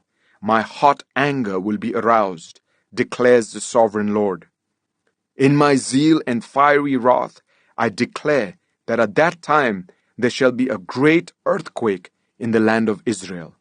The fish in the sea, the birds in the sky, the beasts of the field, every creature that moves along the ground, and all the people on the face of the earth will tremble at my presence. The mountains will be overturned, the cliffs will crumble and every wall will fall to the ground. I will summon a sword against Gog on all my mountains, declares the sovereign Lord. Every man's sword will be against his brother. I will execute judgment on him with plague and bloodshed. I will pour down torrents of rain, hailstones, and burning sulfur on him and on his troops, and on the many nations with him. And so I will show my greatness and my holiness, and I will make myself known in the sight of many nations. Then they will know that I am the Lord. Ezekiel 39. Son of man, prophesy against Gog and say, This is what the sovereign Lord says. I am against you, Gog, chief prince of Meshech and Tubal. I will turn you around and drag you along. I will bring you from the far north and send you against the mountains of Israel. Then I will strike your bow from your left hand and make your arrows drop from your right hand. On the mountains of Israel you will fall, you and all your troops and the nations with you. I'll give you as food to all kinds of carrion birds and to the wild animals. You will fall in the open field, for I have spoken, declares the sovereign Lord. I will send fire on Magog and on those who live in safety in the coastlands, and they will know that I am the Lord. I will make known my holy name among my people Israel. I will no longer let my holy name be profaned, and the nations will know that I, the Lord, am the Holy One in Israel. It is coming, it will surely take place, declares the sovereign Lord. This is the day I have spoken of. Then those who live in the towns of Israel will go out and use the weapons for fuel and burn them up. The small and large shields, the bows and arrows, the war clubs and spears. For 7 years they will use them for fuel. They will not need to gather wood from the fields or cut it from the forests, because they will use the weapons for fuel. And they will plunder those who plundered them and loot those who looted them, declares the sovereign Lord. On that day I will give Gog a burial place in Israel, in the valley of those who travel east of the sea. It will block the way of travelers, because Gog and all his hordes will be buried there. So it will be called the Valley of Hamon Gog. For 7 months the Israelites will be burying them in order to cleanse the land. All the people of the land will bury them, and the day I display my glory will be a memorable day for them, declares the sovereign Lord. People will be continually employed in cleansing the land. They will spread out across the land, and along with others, they will bury any bodies that are lying on the ground. After the 7 months, they will carry out a more detailed search. As they go through the land, anyone who sees a human bone will leave a marker beside it until the gravediggers bury it in the valley of Hamon Gog, near a town called Hamonah. And so they will cleanse the land. Son of man, this is what the sovereign Lord says. Call out to every kind of bird and all the wild animals. Assemble and come together from all around to the sacrifice I am preparing for you, the great sacrifice on the mountains of Israel. There you will eat flesh and drink blood. You will eat the flesh of mighty men and drink the blood of the princess of the earth, as if they were rams and lambs, goats and bulls, all of them fattened animals from Bashan. At the sacrifice I am preparing for you, you will eat fat till you are glutted and drink blood till you are drunk. At my table you will eat your fill of horses and riders, mighty men and soldiers of every kind, declares the sovereign Lord. I will display my glory among the nations, and all the nations will see the punishment I inflict and the hand I lay on them. From that day forward, The people of Israel will know that I am the Lord, and the nations will know that the people of Israel went into exile for their sin, because they were unfaithful to me. So I hid my face from them and handed them over to their enemies, and they all fell by the sword. I dealt with them according to their uncleanness and their offenses, and I hid my face from them. Therefore, this is what the sovereign Lord says: I will now restore the fortunes of Jacob, and will have compassion on all the people of Israel, and I will be zealous for my holy name. They will forget their shame and all the unfaithfulness they showed toward me when they lived in safety in their land with no one to make them afraid. When I have brought them back from the nations and have gathered them from the countries of their enemies, I will be proved holy through them in the sight of many nations. Then they will know that I am the Lord their God. For though I sent them into exile among the nations, I will gather them to their own land, not leaving any behind. I will no longer hide my face from them, for I will pour out my spirit on the people of Israel, declares the sovereign Lord. Ezekiel 40. In the 25th year of our exile, at the beginning of the year, on the 10th of the month, in the 14th year after the fall of the city, on that very day the hand of the Lord was on me, and he took me there.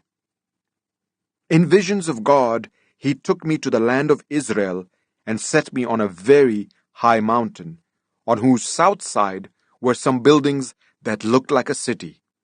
He took me there, and I saw a man whose appearance was like bronze.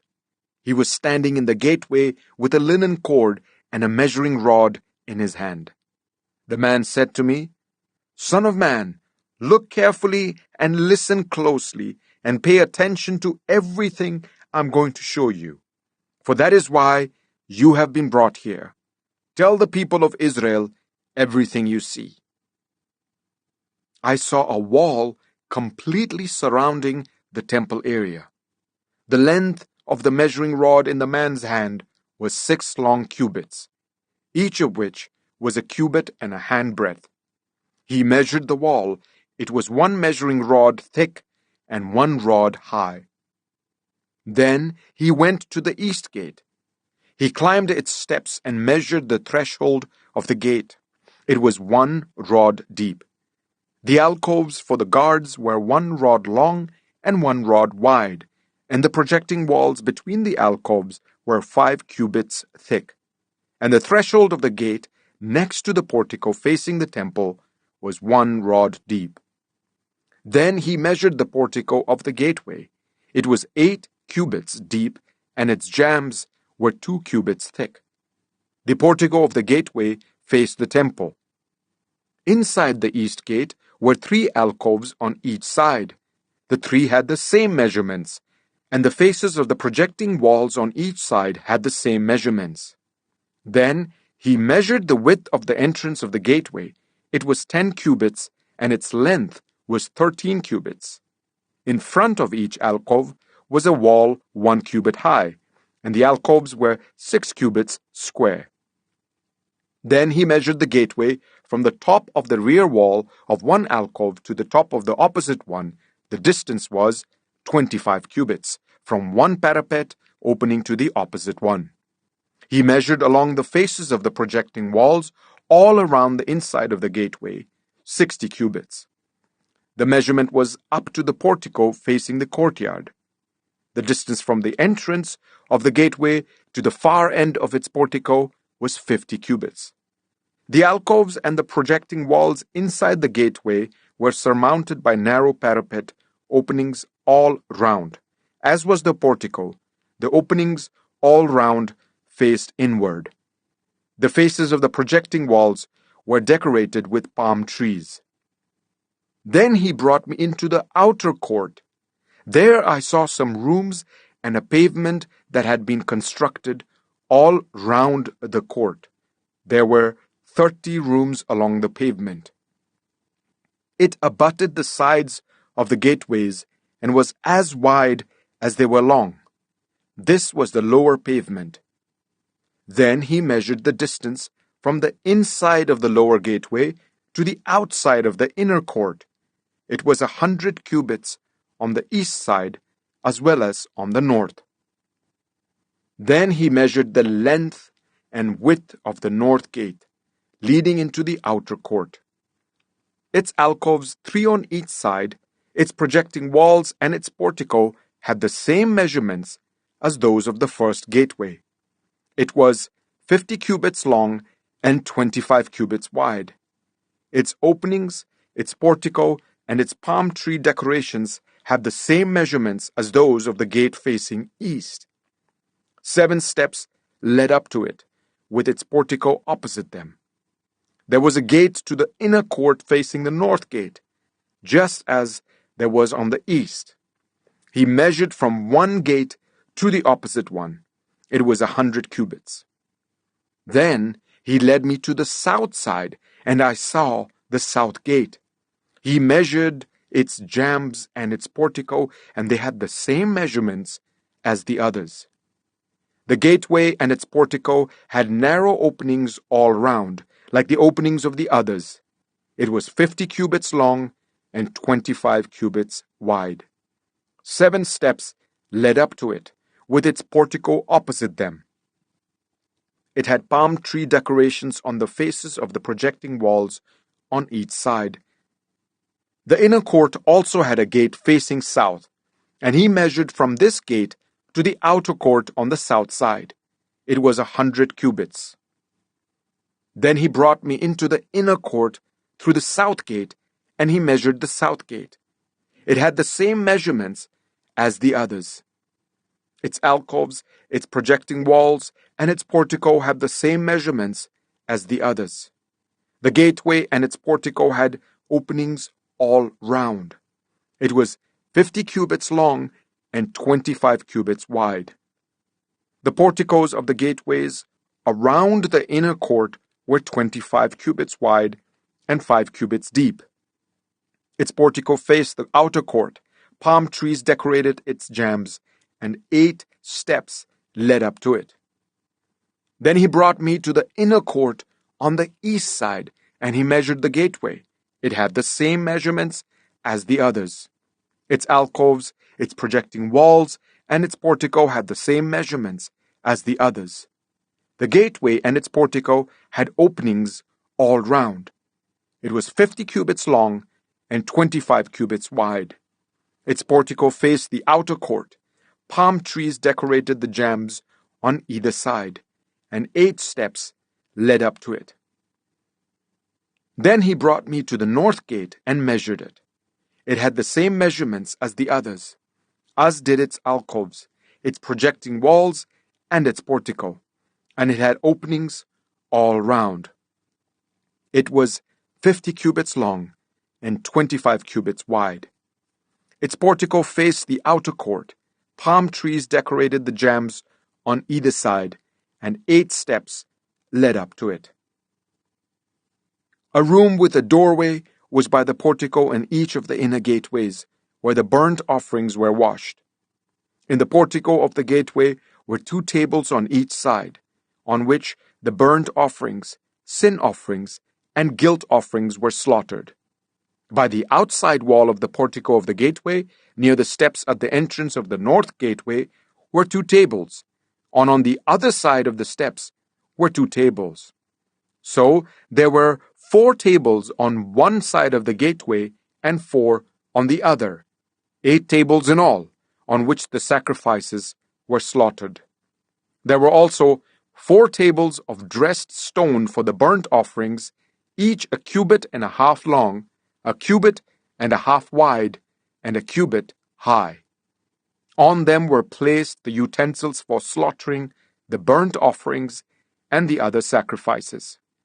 And double-pronged hooks, each a handbreadth long, were attached to the wall all round. The tables were for the flesh of the offerings. Outside the inner gate, within the inner court, were 2 rooms, one at the side of the north gate and facing south, and another at the side of the south gate and facing north. He said to me, "The room facing south is for the priests who guard the temple, and the room facing north is for the priests who guard the altar. These are the sons of Zadok, who are the only Levites who may draw near to the Lord to minister before him." Then he measured the court. It was square, 100 cubits long and 100 cubits wide, and the altar was in front of the temple. He brought me to the portico of the temple and measured the jambs of the portico. They were 5 cubits wide on either side.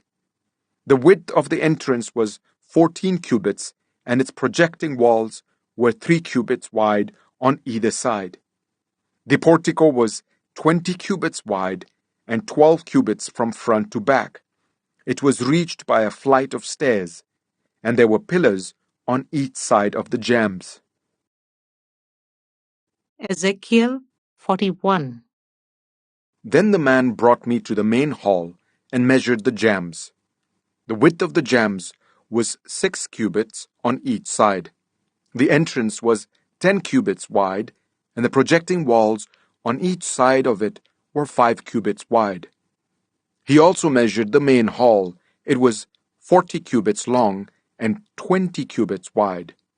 Then he went into the inner sanctuary and measured the jambs of the entrance. Each was 2 cubits wide.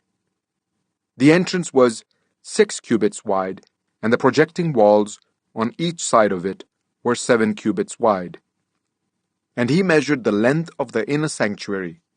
It was 20 cubits, and its width was 20 cubits across the end of the main hall. He said to me, "This is the most holy place." Then he measured the wall of the temple. It was 6 cubits thick, and each side room round the temple was 4 cubits wide. The side rooms were on 3 levels, one above another, 30 on each level. There were ledges all round the wall of the temple to serve as supports for the side rooms, so that the supports were not inserted into the wall of the temple. The side rooms all round the temple were wider at each successive level. The structure surrounding the temple was built in ascending stages, so that the rooms widened as one went upwards. A stairway went up from the lowest floor to the top floor through the middle floor. I saw that the temple had a raised base all round it, forming the foundation of the side rooms. It was the length of the rod, 6 long cubits. The outer wall of the side rooms was 5 cubits thick. The open area between the side rooms of the temple and the priests' rooms was 20 cubits wide all round the temple.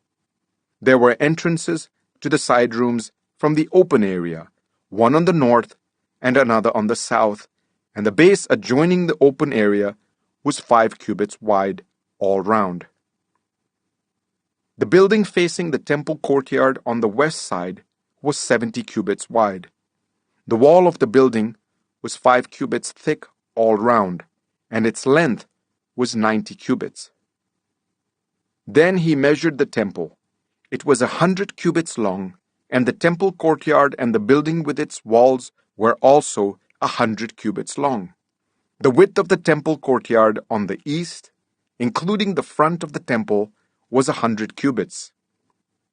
Then he measured the length of the building facing the courtyard at the rear of the temple, including its galleries on each side. It was 100 cubits. The main hall, the inner sanctuary, and the portico facing the court, as well as the thresholds and the narrow windows and galleries round the 3 of them, everything beyond and including the threshold, was covered with wood. The floor, the wall up to the windows, and the windows were covered. In the space above the outside of the entrance to the inner sanctuary, and on the walls at regular intervals, all round the inner and outer sanctuary, were carved cherubim and palm trees.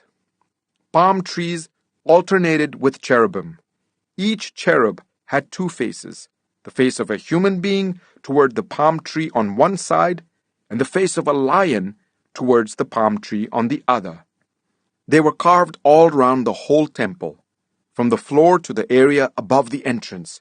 Cherubim and palm trees were carved on the wall of the main hall. The main hall had a rectangular door frame, and the one at the front of the most holy place was similar. There was a wooden altar 3 cubits high and 2 cubits square. Its corners, its base, and its sides were of wood. The man said to me, "This is the table that is before the Lord." Both the main hall and the most holy place had double doors. Each door had 2 leaves, 2 hinged leaves for each door. And on the doors of the main hall were carved cherubim and palm trees like those carved on the walls. And there was a wooden overhang on the front of the portico. On the side walls of the portico were narrow windows with palm trees carved on each side. The side rooms of the temple also had overhangs. Ezekiel 42. Then the man led me northward into the outer court and brought me to the rooms opposite the temple courtyard and opposite the outer wall on the north side. The building whose door faced north was 100 cubits long and 50 cubits wide, both in the section 20 cubits from the inner court and in the section opposite the pavement of the outer court. Gallery faced gallery at the 3 levels. In front of the rooms was an inner passageway, 10 cubits wide and 100 cubits long. Their doors were on the north. Now the upper rooms were narrower, for the galleries took more space from them than from the rooms on the lower and middle floors of the building. The rooms on the top floor had no pillars, as the courts had, so they were smaller in floor space than those on the lower and middle floors. There was an outer wall parallel to the rooms and the outer court. It extended in front of the rooms for 50 cubits. While the row of rooms on the side next to the outer court was 50 cubits long, the row on the side nearest the sanctuary was 100 cubits long. The lower rooms had an entrance on the east side as one enters them from the outer court. On the south side, along the length of the wall of the outer court, adjoining the temple courtyard and opposite the outer wall, were rooms with a passageway in front of them. These were like the rooms on the north. They had the same length and width, with similar exits and dimensions. Similar to the doorways on the north were the doorways of the rooms on the south. There was a doorway at the beginning of the passageway that was parallel to the corresponding wall extending eastward, by which one enters the rooms. Then he said to me, "The north and south rooms facing the temple courtyard are the priests' rooms, where the priests who approach the Lord will eat the most holy offerings. There they will put the most holy offerings, the grain offerings, the sin offerings, and the guilt offerings, for the place is holy. Once the priests enter the holy precincts, they are not to go into the outer court until they leave behind the garments in which they minister, for these are holy. They are to put on other clothes before they go near the places that are for the people." When he had finished measuring what was inside the temple area, he led me out by the east gate and measured the area all round. He measured the east side with the measuring rod. It was 500 cubits. He measured the north side. It was 500 cubits by the measuring rod. He measured the south side. It was 500 cubits by the measuring rod. Then he turned to the west side and measured. It was 500 cubits by the measuring rod. So he measured the area on all 4 sides. It had a wall round it, 500 cubits long and 500 cubits wide, to separate the holy from the common. Ezekiel 43. Then the man brought me to the gate facing east, and I saw the glory of the God of Israel coming from the east. His voice was like the roar of rushing waters, and the land was radiant with his glory. The vision I saw was like the vision I had seen when he came to destroy the city, and like the visions I had seen by the river Kibar, and I fell face down. The glory of the Lord entered the temple through the gate facing east. Then the Spirit lifted me up and brought me into the inner court, and the glory of the Lord filled the temple. While the man was standing beside me, I heard someone speaking to me from inside the temple. He said, "Son of man, this is the place of my throne, and the place for the soles of my feet. This is where I will live among the Israelites forever. The people of Israel will never again defile my holy name, neither they nor their kings, by their prostitution and the funeral offerings for their kings at their death. When they place their threshold next to my threshold, and their doorposts beside my doorposts, with only a wall between me and them, they defiled my holy name by their detestable practices. So I destroyed them in my anger. Now let them put away from me their prostitution and the funeral offerings for their kings, and I will live among them forever. Son of man, describe the temple to the people of Israel, that they may be ashamed of their sins. Let them consider its perfection, and if they are ashamed of all they have done, make known to them the design of the temple, its arrangement, its exits and entrances, its whole design, and all its regulations and laws. Write these down before them, so that they may be faithful to its design and follow all its regulations. This is the law of the temple. All the surrounding area on top of the mountain will be most holy. Such is the law of the temple. These are the measurements of the altar in long cubits, that cubit being a cubit and a handbreadth. Its gutter is a cubit deep and a cubit wide, with a curb of 1 span around the edge. And this is the height of the altar, from the gutter on the ground up to the lower ledge that goes round the altar. It is 2 cubits high, and the ledge is a cubit wide.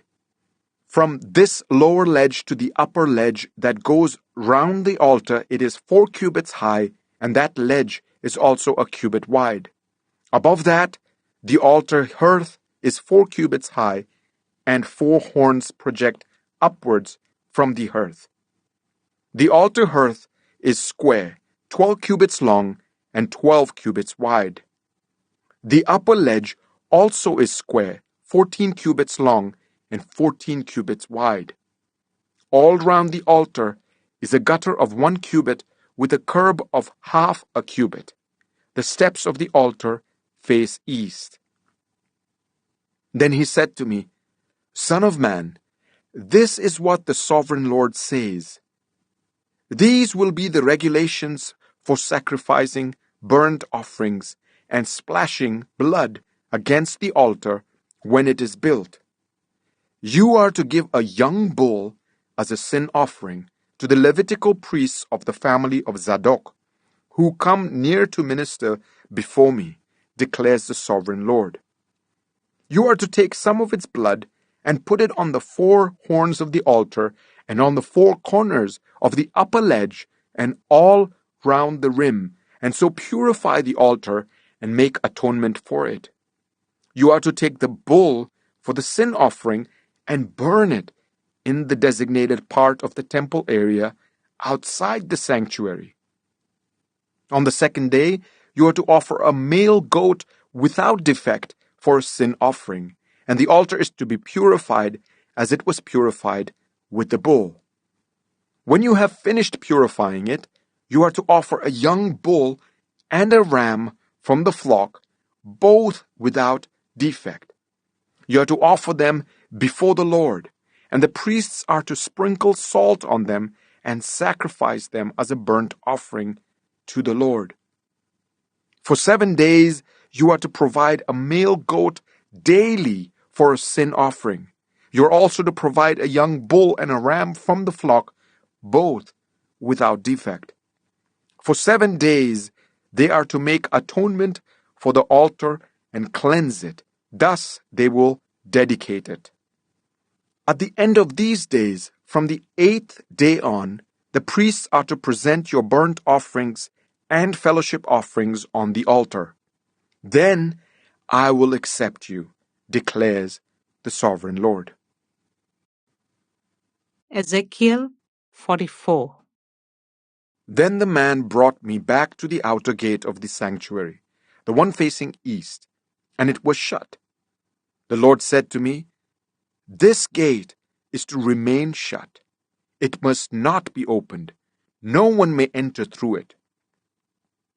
It is to remain shut because the Lord, the God of Israel, has entered through it.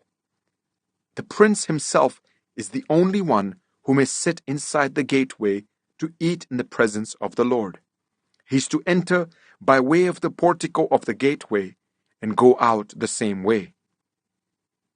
Then the man brought me by way of the north gate to the front of the temple. I looked and saw the glory of the Lord filling the temple of the Lord, and I fell face down. The Lord said to me, "Son of man, look carefully, listen closely, and give attention to everything I tell you concerning all the regulations and instructions regarding the temple of the Lord. Give attention to the entrance to the temple and all the exits of the sanctuary. Say to rebellious Israel, 'This is what the sovereign Lord says. Enough of your detestable practices, people of Israel. In addition to all your other detestable practices, you brought foreigners, uncircumcised in heart and flesh, into my sanctuary, desecrating my temple while you offered me food, fat, and blood, and you broke my covenant. Instead of carrying out your duty in regard to my holy things, you put others in charge of my sanctuary. This is what the sovereign Lord says. No foreigner, uncircumcised in heart and flesh, is to enter my sanctuary, not even the foreigners who live among the Israelites. The Levites who went far from me when Israel went astray and who wandered from me after their idols must bear the consequences of their sin. They may serve me in my sanctuary, having charge of the gates of the temple and serving in it. They may slaughter the burnt offerings and sacrifices for the people and stand before the people and serve them. But because they serve them in the presence of their idols and made the people of Israel fall into sin, therefore I have sworn with uplifted hand that they must bear the consequences of their sin, declares the sovereign Lord. They are not to come near to serve me as priests or come near any of my holy things or my most holy offerings. They must bear the shame of their detestable practices. And I will appoint them to guard the temple for all the work that is to be done in it. But the Levitical priests who are descendants of Zadok and who guarded my sanctuary when the Israelites were astray from me are to come near to minister before me.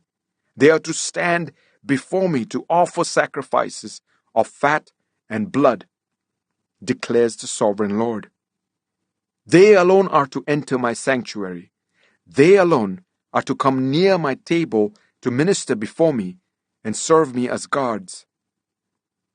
When they enter the gates of the inner court, they are to wear linen clothes. They must not wear any woolen garment while ministering at the gates of the inner court or inside the temple. They are to wear linen turbans on their heads and linen undergarments round their waists. They must not wear anything that makes them perspire. When they go out into the outer court where the people are, they are to take off the clothes they have been ministering in and leave them in the sacred rooms and put on other clothes so that the people are not consecrated through contact with their garments. They must not shave their heads or let their hair grow long, but they are to keep the hair of their heads trimmed. No priest is to drink wine when he enters the inner court. They must not marry widows or divorced women. They may marry only virgins of Israelite descent or widows of priests. They are to teach my people the difference between the holy and the common and show them how to distinguish between the unclean and the clean. In any dispute, the priests are to serve as judges and decide it according to my ordinances. They are to keep my laws and my decrees for all my appointed festivals, and they are to keep my Shabbats holy.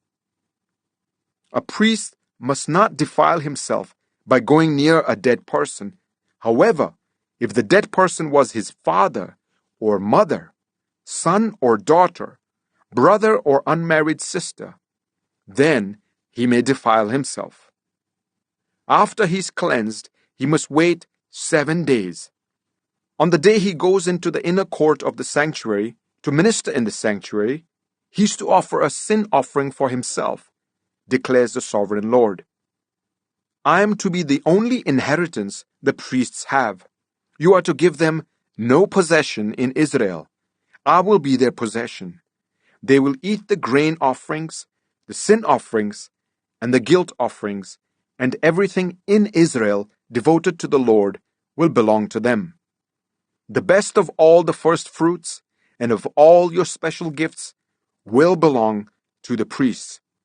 You are to give them the first portion of your ground meal so that a blessing may rest on your household. The priests must not eat anything, whether bird or animal, found dead or torn by wild animals. Ezekiel 45. When you allot the land as an inheritance, you are to present to the Lord a portion of the land as a sacred district, 25,000 cubits long and 20,000 cubits wide. The entire area will be holy. Of this, a section 500 cubits square is to be for the sanctuary, with 50 cubits around it for open land. In the sacred district, measure off a section 25,000 cubits long and 10,000 cubits wide. In it will be the sanctuary, the most holy place. It will be the sacred portion of the land for the priests, who minister in the sanctuary and who draw near to minister before the Lord. It will be a place for their houses as well as a holy place for the sanctuary. An area 25,000 cubits long and 10,000 cubits wide will belong to the Levites, who serve in the temple, as their possession for towns to live in. You are to give the city as its property an area 5,000 cubits wide and 25,000 cubits long, adjoining the sacred portion. It will belong to all Israel. The prince will have the land bordering each side of the area formed by the sacred district and the property of the city. It will extend westward from the west side and eastward from the east side, running lengthwise from the western to the eastern border, parallel to one of the tribal portions. This land will be his possession in Israel, and my princess will no longer oppress my people, but will allow the people of Israel to possess the land according to their tribes. This is what the sovereign Lord says: You have gone far enough, princess of Israel. Give up your violence and oppression and do what is just and right. Stop dispossessing my people, declares the sovereign Lord. You are to use accurate scales, an accurate ephah, and an accurate bath. The ephah and the bath are to be the same size, the bath containing a tenth of a homer and the ephah a tenth of a homer. The homer is to be the standard measure for both. The shekel is to consist of 20 gerahs, 20 shekels plus 25 shekels plus 15 shekels equal 1 mina.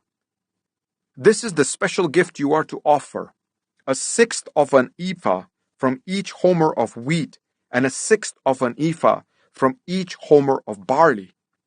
The prescribed portion of olive oil, measured by the bath, is a tenth of a bath from each kor, which consists of 10 baths or 1 homer, for 10 baths are equivalent to a homer. Also, 1 sheep is to be taken from every flock of 200 from the well-watered pastures of Israel. These will be used for the grain offerings, burnt offerings, and fellowship offerings to make atonement for the people, declares the sovereign Lord. All the people of the land will be required to give this special offering to the prince in Israel. It will be the duty of the prince to provide the burnt offerings, grain offerings, and drink offerings at the festivals, the new moons, and the Sabbats at all the appointed festivals of Israel. He will provide the sin offerings, grain offerings, burnt offerings, and fellowship offerings to make atonement for the Israelites. This is what the sovereign Lord says: in the first month, on the first day, you are to take a young bull without defect and purify the sanctuary. The priest is to take some of the blood of the sin offering and put it on the doorposts of the temple, on the 4 corners of the upper ledge of the altar, and on the gateposts of the inner court. You are to do the same on the 7th day of the month for anyone who sins unintentionally or through ignorance. So you are to make atonement for the temple. In the first month, on the 14th day, you are to observe the Passover, a festival lasting 7 days, during which you shall eat bread made without yeast. On that day, the prince is to provide a bull as a sin offering for himself and for all the people of the land. Every day during the 7 days of the festival, he is to provide 7 bulls and 7 rams without defect as a burnt offering to the Lord, and a male goat for a sin offering. He is to provide as a grain offering an ephah for each bull and an ephah for each ram, along with a hin of olive oil for each ephah. During the 7 days of the festival, which begins in the 7th month on the 15th day, he is to make the same provision for sin offerings, burnt offerings, grain offerings, and oil. Ezekiel 46. This is what the sovereign Lord says: the gate of the inner court, facing east, is to be shut on the 6 working days. But on the Sabbath day, and on the day of the new moon, it is to be opened. The prince is to enter from the outside through the portico of the gateway and stand by the gatepost. The priests are to sacrifice his burnt offering and his fellowship offerings. He is to bow down in worship at the threshold of the gateway and then go out, but the gate will not be shut until evening. On the Sabbats and new moons, the people of the land are to worship in the presence of the Lord at the entrance of that gateway. The burnt offering the prince brings to the Lord on the Sabbath day is to be 6 male lambs and a ram, all without defect. The grain offering given with the ram is to be an ephah, and the grain offering with the lambs is to be as much as he pleases, along with a hin of olive oil for each ephah. On the day of the new moon, he is to offer a young bull, 6 lambs, and a ram, all without defect. He is to provide as a grain offering 1 ephah with the bull, 1 ephah with the ram, and with the lambs as much as he wants to give, along with a hin of oil for each ephah. When the prince enters, he is to go in through the portico of the gateway, and he is to come out the same way. When the people of the land come before the Lord at the appointed festivals, whoever enters by the north gate to worship is to go out by the south gate, and whoever enters by the south gate is to go out by the north gate. No one is to return through the gate by which they entered, but each is to go out by the opposite gate. The prince is to be among them, going in when they go in, and going out when they go out. At the feasts and the appointed festivals, the grain offering is to be an ephah with a bull, an ephah with a ram, and with the lambs as much as he pleases, along with a hin of oil for each ephah. When the prince provides a freewill offering to the Lord, whether a burnt offering or fellowship offerings, the gate facing east is to be opened for him. He shall offer his burnt offering or his fellowship offerings as he does on the Sabbath day. Then he shall go out, and after he has gone out, the gate will be shut. Every day you are to provide a year-old lamb without defect for a burnt offering to the Lord. Morning by morning you shall provide it. You are also to provide with it morning by morning a grain offering, consisting of 1/6 of an ephah with 1/3 of a hin of oil to moisten the flour. The presenting of this grain offering to the Lord is a lasting ordinance. So the lamb and the grain offering and the oil shall be provided morning by morning for a regular burnt offering. This is what the sovereign Lord says. If the prince makes a gift from his inheritance to one of his sons, it will also belong to his descendants. It is to be their property by inheritance. If, however, he makes a gift from his inheritance to one of his servants, the servant may keep it until the year of freedom. Then it will revert to the prince. His inheritance belongs to his sons only. It is theirs. The prince must not take any of the inheritance of the people, driving them off their property. He is to give his sons their inheritance out of his own property, so that not one of my people will be separated from their property. Then the man brought me through the entrance at the side of the gate to the sacred rooms facing north, which belonged to the priests, and showed me a place at the western end. He said to me, "This is the place where the priests are to cook the guilt offering and the sin offering and bake the grain offering to avoid bringing them into the outer court and consecrating the people." He then brought me to the outer court and led me round to its 4 corners, and I saw in each corner another court. In the 4 corners of the outer court were enclosed courts, 40 cubits long and 30 cubits wide. Each of the courts in the 4 corners was the same size. Around the inside of each of the 4 courts was a ledge of stone, with places for fire built all round under the ledge. He said to me, "These are the kitchens where those who minister at the temple are to cook the sacrifices of the people." Ezekiel 47. The man brought me back to the entrance to the temple, and I saw water coming out from under the threshold of the temple towards the east, for the temple faced east.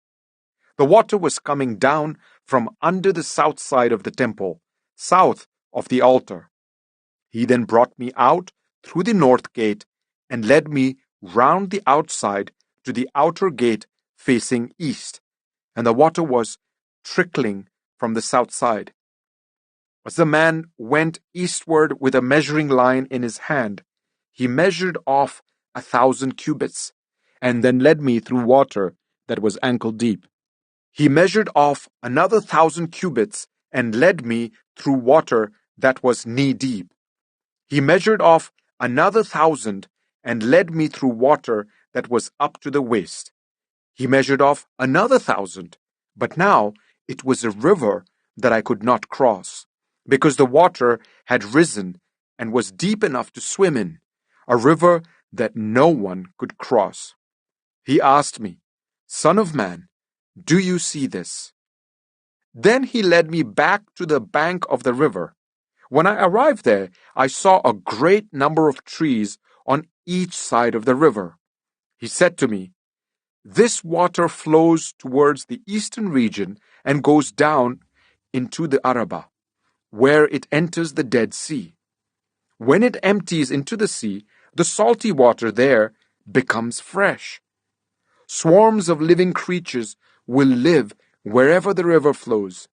There will be large number of fish because this water flows there and makes the salt water fresh. So where the river flows, everything will live. Fishermen will stand along the shore. From En Gedi to En Eglaim, there will be places for spreading nets.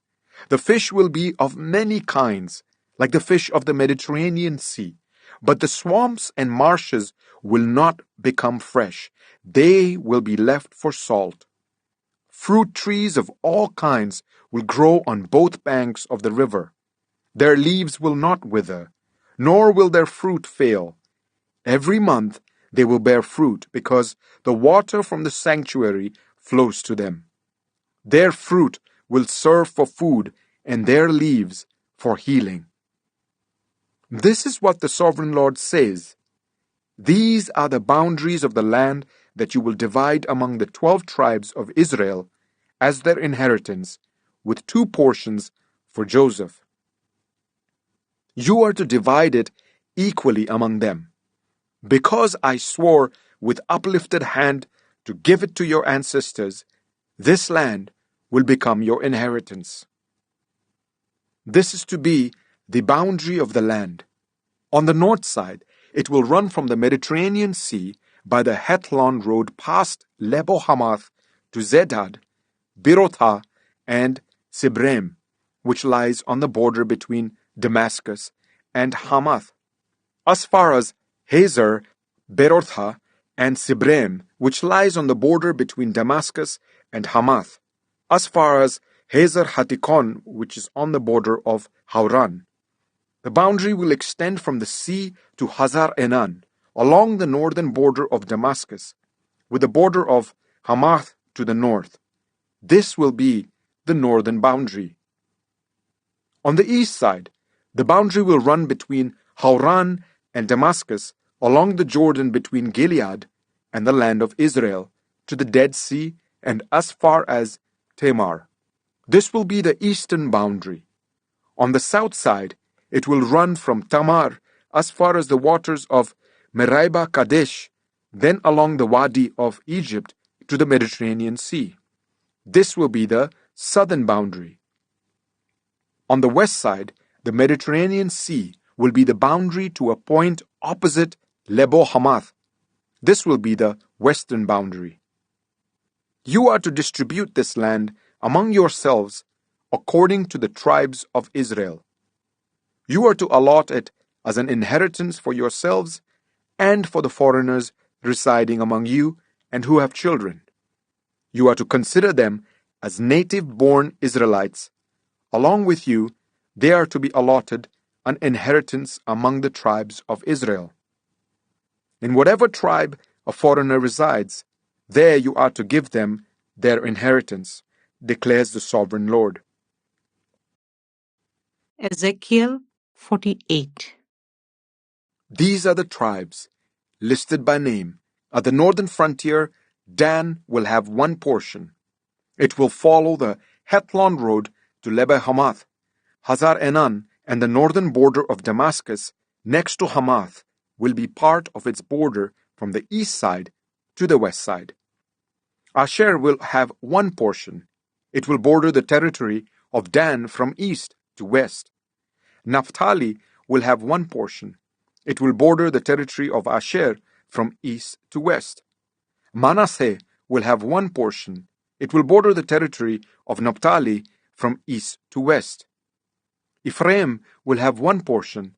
it will border the territory of Manasseh from east to west. Reuben will have one portion. It will border the territory of Ephraim from east to west. Judah will have one portion. It will border the territory of Reuben from east to west. Bordering the territory of Judah from east to west will be the portion you are to present as a special gift. It will be 25,000 cubits wide, and its length from east to west will equal one of the tribal portions. The sanctuary will be in the center of it. The special portion you are to offer to the Lord will be 25,000 cubits long and 10,000 cubits wide. This will be the sacred portion for the priests. It will be 25,000 cubits long on the north side, 10,000 cubits wide on the west side, 10,000 cubits wide on the east side, and 25,000 cubits long on the south side. In the center of it will be the sanctuary of the Lord. This will be for the consecrated priests, the Zadokites, who were faithful in serving me and did not go astray as the Levites did when the Israelites went astray. It will be a special gift to them from the sacred portion of the land, a most holy portion bordering the territory of the Levites. Alongside the territory of the priests, the Levites will be allotted a portion of land 25,000 cubits long and 10,000 cubits wide. Its total length will be 25,000 cubits and its width 10,000 cubits. They must not sell or exchange any of it.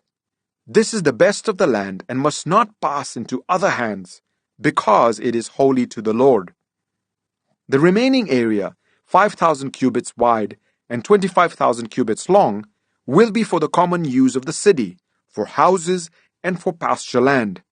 The city will be in the center of it and will have these measurements: the north side 4,500 cubits, the south side 4,500 cubits, the east side 4,500 cubits, and the west side 4,500 cubits. The pasture land for the city will be 250 cubits on the north, 250 cubits on the south, 250 cubits on the east, and 250 cubits on the west. What remains of the area, bordering on the sacred portion and running the length of it, will be 10,000 cubits on the east side and 10,000 cubits on the west side. Its produce will supply food for the workers of the city. The workers from the city who farm it will come from all the tribes of Israel. The entire portion will be a square, 25,000 cubits on each side. As a special gift, you will set aside the sacred portion along with the property of the city. What remains on both sides of the area formed by the sacred portion and the property of the city will belong to the prince. It will extend eastward from the 25,000 cubits of the sacred portion to the eastern border, and westward from the 25,000 cubits to the western border. Both these areas, running the length of the tribal portions, will belong to the prince, and the sacred portion with the temple sanctuary will be in the center of them. So the property of the Levites and the property of the city will lie in the center of the area that belongs to the prince. The area belonging to the prince will lie between the border of Judah and the border of Benjamin. As for the rest of the tribes, Benjamin will have one portion. It will extend from the east side to the west side. Simeon will have one portion. It will border from the territory of Benjamin from east to west. Simeon will have one portion. It will border the territory of Benjamin from east to west. Issachar will have one portion. It will border the territory of Simeon from east to west.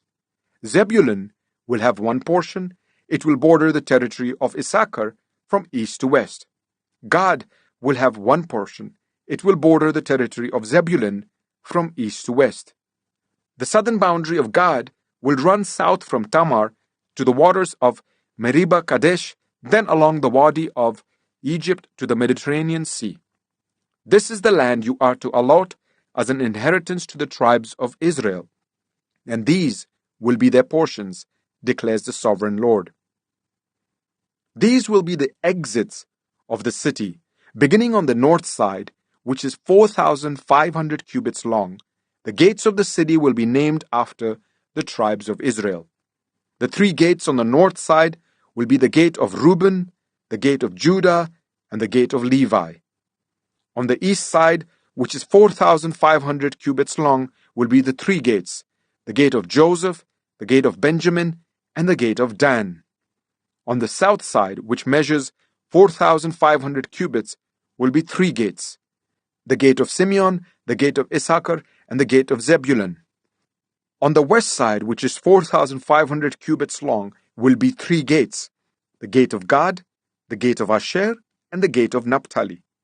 The distance all around will be 18,000 cubits, and the name of the city from that time on will be "The Lord is there."